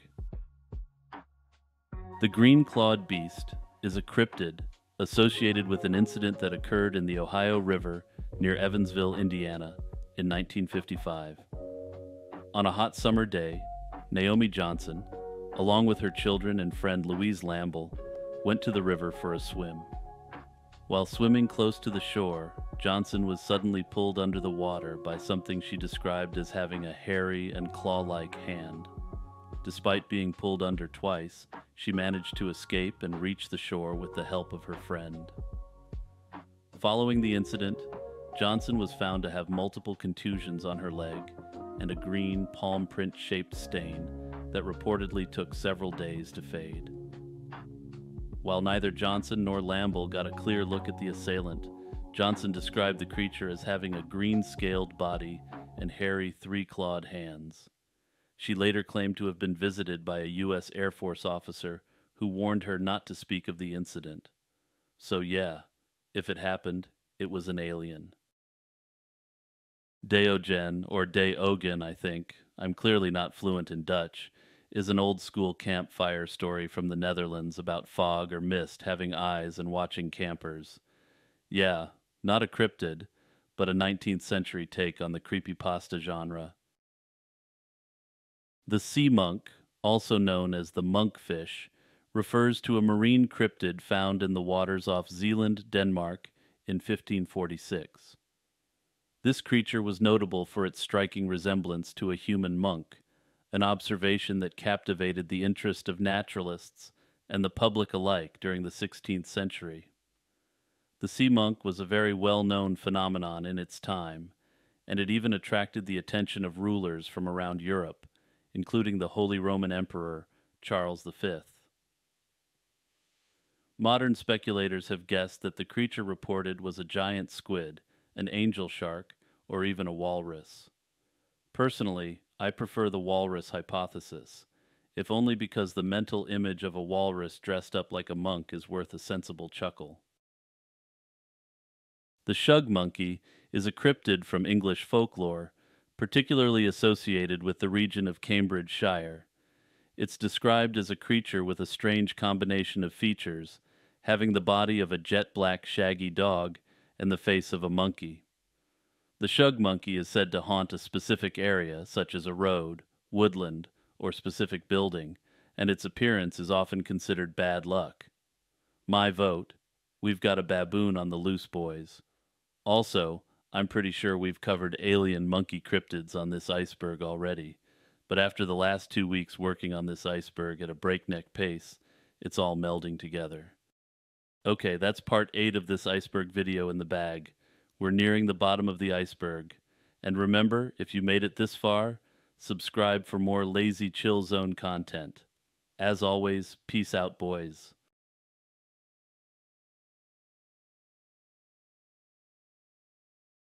What's up, boys? Welcome to part 9 of my Cryptids Explained Iceberg series. So at the start of this series, I said I wouldn't be skipping any entries on this iceberg. Well, turns out a lot of the depths of the iceberg are just memes or in-joke cryptids, so I'm going to skip the sloppers. Also, remember to like, subscribe, and hit the notification bell for more Lazy Chill Zone content. It really helps me in the algorithm and helps me make more videos. Anyway, without further delay, on to the cryptids. File this one under I Wanna Believe. The giant flying ray was sighted in 2004 when it flew over an American couple's vehicle on a desolate road. There isn't a ton out there on this creature, and this seems like a UFO or UAP sighting, but with a somewhat unusual twist. The Con Rit is a centipede-like sea serpent-style cryptid which lives in Vietnam. According to accounts, the Con Rit is characterized by having a series of armored segments, much like an enormous centipede or millipede, but it is said to inhabit the coastal waters off Vietnam. This is one of the largest cryptids thus far on the list, with estimates ranging between 60 feet and 100 feet in length. Given the nature of the creature, and given that Vietnam has an active fishing industry, sightings generally come from fishermen. Despite the animal's size and horrific appearance, my review of the sources available in English don't contain any accounts of this cryptid attacking humans or displaying outright hostile behavior, but I would love to learn more about this one from a Vietnamese speaker who is familiar with the creature, so let me know in the comments below. The rock ape is a cryptid reported in Vietnam, primarily by American soldiers. Descriptions of the rock ape suggest a primate-like creature, often likened to a large monkey or small humanoid. It's often associated with the mountainous and jungle regions of Vietnam. This cryptid gained particular attention during the Vietnam War, with numerous sightings reported by soldiers. These accounts describe the creature as being around 5 to 6 feet tall, covered in reddish-brown hair, and walking both bipedally and quadrupedally. It was named rock ape due to its apparent habit of throwing rocks at intruders or when it felt threatened. Given that apes and monkeys are known to throw rocks at people and play tricks on humans, I have a feeling this is a simple monkey misidentification, superimposed on the psychological distress of war. It's unclear to me to what extent the rock ape is cited or believed by Vietnamese people, if at all. I feel like I'm asking a lot from my Vietnamese viewers in this video, but have you heard of the rock ape? The Wahila is a cryptid often described as a large, carnivorous, wolf-like creature. It is said to inhabit remote areas in Alaska and the Northwest Territories of Canada. The Wahila stands out due to its distinct physical features, which include an extremely muscular and heavily built body, a wider head compared to common wolves, overly large feet with wide-spaced toes, long front legs, short hind legs, and pure white fur, similar to that of a polar bear or Arctic fox. Typically, it is reported to be about 3.5 to 4 feet tall at the shoulder. An interesting aspect of Wahila sightings is that these creatures are often seen alone, leading to the belief that they are solitary creatures, possibly only coming together for mating purposes. Some cryptozoologists speculate that the Wahila could be a new species, or perhaps a surviving member of a prehistoric wolf species. In contrast, in some indigenous traditions, the Wahila is seen more as a spiritual entity or a guardian of the wilderness, rather than a flesh and blood creature. Oh yeah, and guess what skeptics claim it is? A run-of-the-mill bear misidentification. The albino moose, also known as a ghost moose, is not, strictly speaking, a cryptid, but rather a moose with albinism. Albino moose are found in the same habitats as their typically colored counterparts, which include the forested areas of North America and parts of Scandinavia. Despite their distinctive appearance, these creatures are functionally the same as your standard brown moose. I note that my research indicates that certain Native American groups ascribe significant spiritual significance to the albino moose, and given their striking appearance, as seen before you, it's not hard to figure out why. The Kabagan is a poorly attested oceanic cryptid. On April 28, 1974, a Japanese fishing crew fishing in the Southern Ocean spotted what they believed to be a large hippo-like creature breaching its head above the water. The creature was never sighted again, and there appears to be very little information on this cryptid in English language sources. Japanese language sources I auto-translated were, to put it mildly, not helpful, with one article showing a picture of what was clearly a seal and passing it off as this cryptid. We're on tier 6 of this iceberg, and the end is now very clearly in sight. Once again, I'm going to take a brief break to promote my own channel. Subscribe and hit that notification bell for more Lazy Chill Zone content. The Wunan toad is a giant albino toad cryptid, which was sighted in 1962 in China. There's very little information on these creatures out there, and no Chinese sources whatsoever, so I suspect this one is just a simple hoax. The Lusca is an ultra-gigantic style octopus cryptid from Caribbean folklore. More fanciful interpretations of the Lusca claim that the creature is actually half octopus, half shark, which is one of the craziest claims we've run into on this iceberg series thus far. But perhaps the most unusual claim about this oceanic cryptid is that it can grow up to 100 feet long, which would make this giant cryptid as big as a blue whale. Remember when I said I'm more interested in a good story? Well, yeah, give me the giant half shark, half octopus cryptid, please. The Beast of Gévaudan refers to a cryptid that was blamed for a series of violent attacks on humans in south-central France between 1764 and 1767.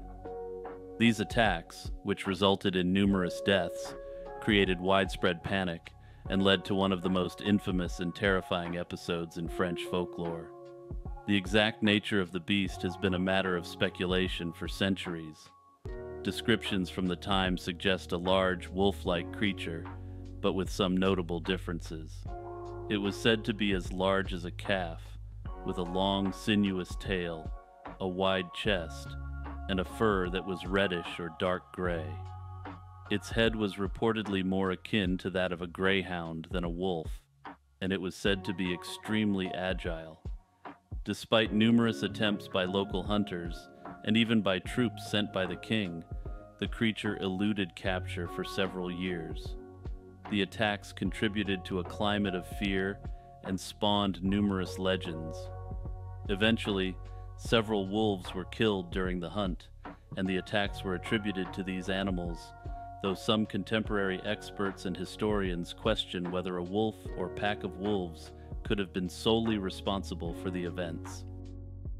The Nandi bear is a bear-style cryptid from East African folklore, reported mainly from the highlands of western Kenya.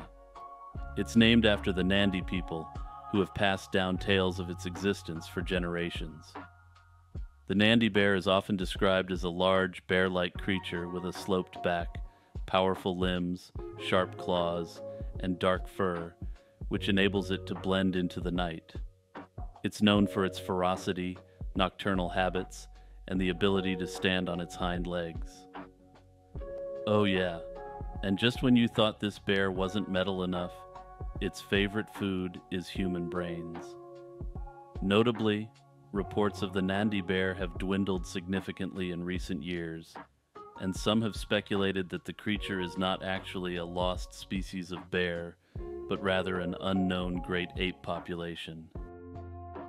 Gambo is a name given to an unidentified marine animal carcass that washed up on Bungalow Beach near the Gambia River Delta in Gambia.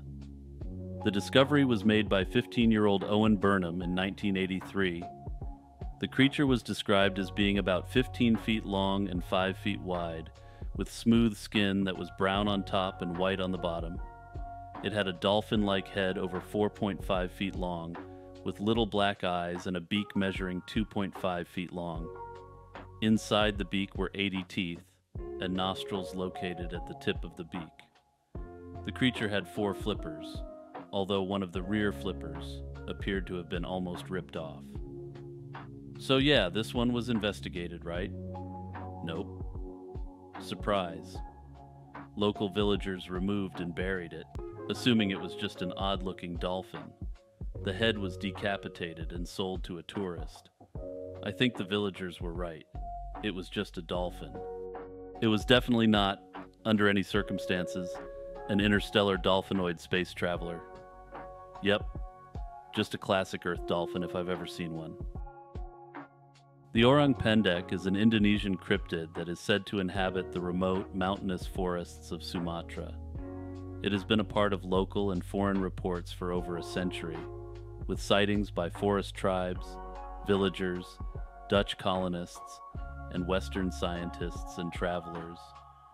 The orang pendek is typically described as a small, ground-dwelling bipedal primate, covered in short fur. This size and stature distinguish it from other known primates in the region. Unlike other Asian primates, the orang pendek predominantly lives on the ground, similar to gorillas in Africa, and is noted for its extraordinary strength, capable of breaking tough vines and uprooting small trees. It's not known for being aggressive, but tends to avoid human contact, retreating when it encounters humans. On July 30th, 1915, the German U-boat U-28 sunk the British commerce steamer Iberian. Seems like fairly normal fare for the Atlantic theater in the First World War, right? Nope. According to testimony from the captain of the U-boat, the ship submerged for about 25 seconds, followed by a very large explosion. The explosions shot the debris of the ship up into the air, along with the body of what was described as a giant crocodile-type cryptid. So yeah, I may want to deep dive this one at some point, and perhaps dig more into the sources, but that said, this is a great cryptid story that ought to be more widely known. Here it is. We've arrived in the abyssal zone. And yeah, before you ask, we're going to be talking about camera heads. Without further delay, let's finish this iceberg off. This cryptid is a creature that is said to inhabit the area around Lake Worth at the Fort Worth Nature Center and Wildlife Refuge. It first came to public attention in July 1969, when it was described as a large, half-man, half-goat being, covered in fur and scales, and possessing long clawed fingers. Eyewitnesses reported it as being about 7 feet tall and weighing around 350 pounds. And yeah, it's a lake monster that isn't a lake monster. It's subverting your expectations and defying stereotypes. A real trailblazing cryptid, if you will. A notable account involved a photograph taken by Alan Plaster near the Nature Center in 1969, which depicted a man-sized white fur ball. Reports of the monster dwindled after the summer of 1969, leading to speculations that the sightings were pranks carried out by high school students, but the truth of the matter remains unknown. And since I haven't had the opportunity to say it in a while, my vote is that it's an owl. The mutant Muppet is, well, boys, just don't look this one up. Why did I look this one up? Remember way back in the iceberg when I said I really like how comfy gnomes are? Well, have a comfy gnome once more. The Sandown Clown refers to an encounter with a mysterious figure resembling a clown that took place in Sandown on the Isle of Wight in the UK. According to the story, the Sandown Clown was seen by 2 children in 1973. They described it as a bizarre, humanoid figure with a clown-like appearance, emitting strange noises and behaving in an unsettling manner. The Sandown Clown is sometimes speculated to be a cryptid, though other explanations have been offered, including that it was an extraterrestrial, a robot, or some sort of elaborate hoax. The Bat Beast of Kent is a mysterious sighting reported in Kent, England in 1963, when 4 teenage boys encountered a Mothman-like cryptid. On the night of November 16th, while walking home from a party on Sandling Road, they witnessed a silent, glowing orb-like object descending from the sky and landing behind the trees in Sandling Park. Shortly after the UFO sighting, they observed a strange creature emerging from the area where the object landed. The creature was described as a headless, bat-like being, approximately 5 feet tall, with large webbed feet and wings protruding from its back. One of the boys described it as not having any head, with huge wings like those of a bat. The group, overwhelmed by fear, ran to the nearest police station to report the incident. In the following days, there were further reports that seemed to support the teenagers' claims. So yeah, if you've watched me talk about cryptids for this long, you already know what I'm going to say to this one. Yeah, boys, it's a run-of-the-mill owl misidentification. The Lackwood Screecher is a cryptid creature from Lackwood, Quebec, Canada. So yeah, as you'll see, this part of the iceberg is as questionable as you would expect. Basically, in these woods, a really loud screech is heard late at night. No sightings of the cryptid have been reported. So yeah, you're expecting me to say it, but I'm not going to. I will not say the O word in relation to this cryptid. The giant penguin is an extinct penguin that lived around what is now New Zealand. In terms of modern sightings of the giant penguin, I wasn't able to find any accounts suggesting this, so I would more accurately classify the giant penguin as an extinct animal rather than a cryptid. However, if anyone is aware of any giant penguin sightings which I've missed, please let me know in the comments below. The moha moha is an Australian aquatic cryptid. It is described as a turtle-like sea creature, reputedly inhabiting the area of the Great Barrier Reef near Queensland, Australia. The moha moha is characterized by its long neck, large dome-shaped back, and a huge fish-like tail. It was reportedly spotted by a Ms. Lovell, a schoolteacher in Queensland, on Great Sandy Island in 1890. The creature is said to be about 8 feet in width and 5 feet in height. Believers in this cryptid refer to it as a large oceanic cryptid, with a significant place in the folklore and mythology of the local Aboriginal tribes of the area, though it looks to me that these beliefs could be explained by whales or other large sea creatures. So yeah, there's really not much out there on this one beyond one sighting over 130 years ago. I'm guessing we have a whale misidentification on our hands with this one, but given the nature of oceanic cryptids, it's really anyone's guess. The cutting vor is a cryptid reputed to exist in Cambodia and Vietnam. It's described as a cow-like animal with peculiar twisting horns about 20 inches long and spotted fur. The existence of this one as a real species is regarded as questionable, and it is thought to possibly be a hoax made from water buffalo horns. The first evidence for its existence was a set of horns found by a biologist in a Ho Chi Minh City market, which were so unusual that they were initially believed to belong to a new species. Anyway, I want to believe this is an okapi-like situation, but given human encroachment in the purported environment of this animal, the likelihood of a new bovine cryptid being discovered in Southeast Asia diminishes by the day. Also, I have a feeling if a logging company ran into the last surviving group of these guys, they would probably just slop them. Also, total aside, but I was somewhat familiar with the cutting vor prior to doing this iceberg series. For some reason, I had believed there was substantially more evidence out there to verify their existence, and I was shocked to see it on the bottom of the iceberg. Anyway, we're almost done this iceberg, so slight personal aside as to why I'm fascinated with bovine cryptids. When I was a kid, at my local zoo, there was always a sign up for a cow-like creature called a gore.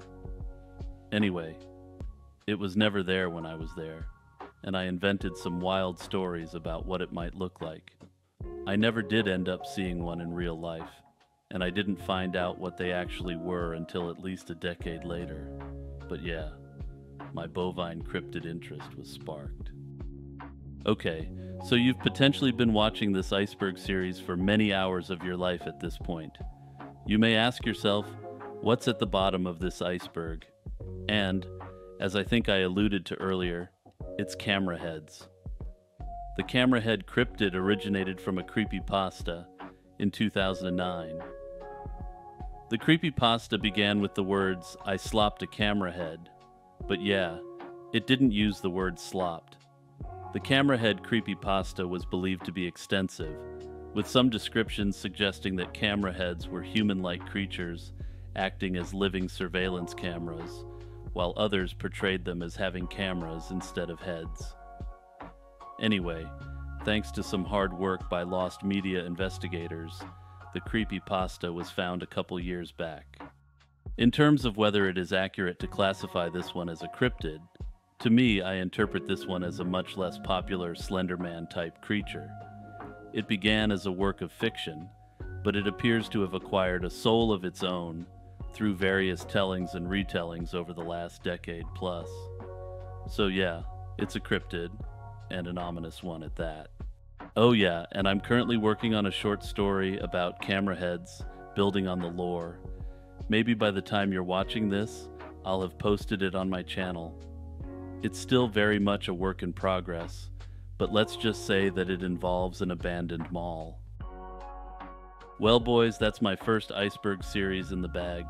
Thanks for coming along for the ride. If you've managed to make it through this series, make sure to subscribe for more Lazy Chill Zone content. Anyway, it's been a real ride. Thanks for all the love and support. Until next time, peace out, boys.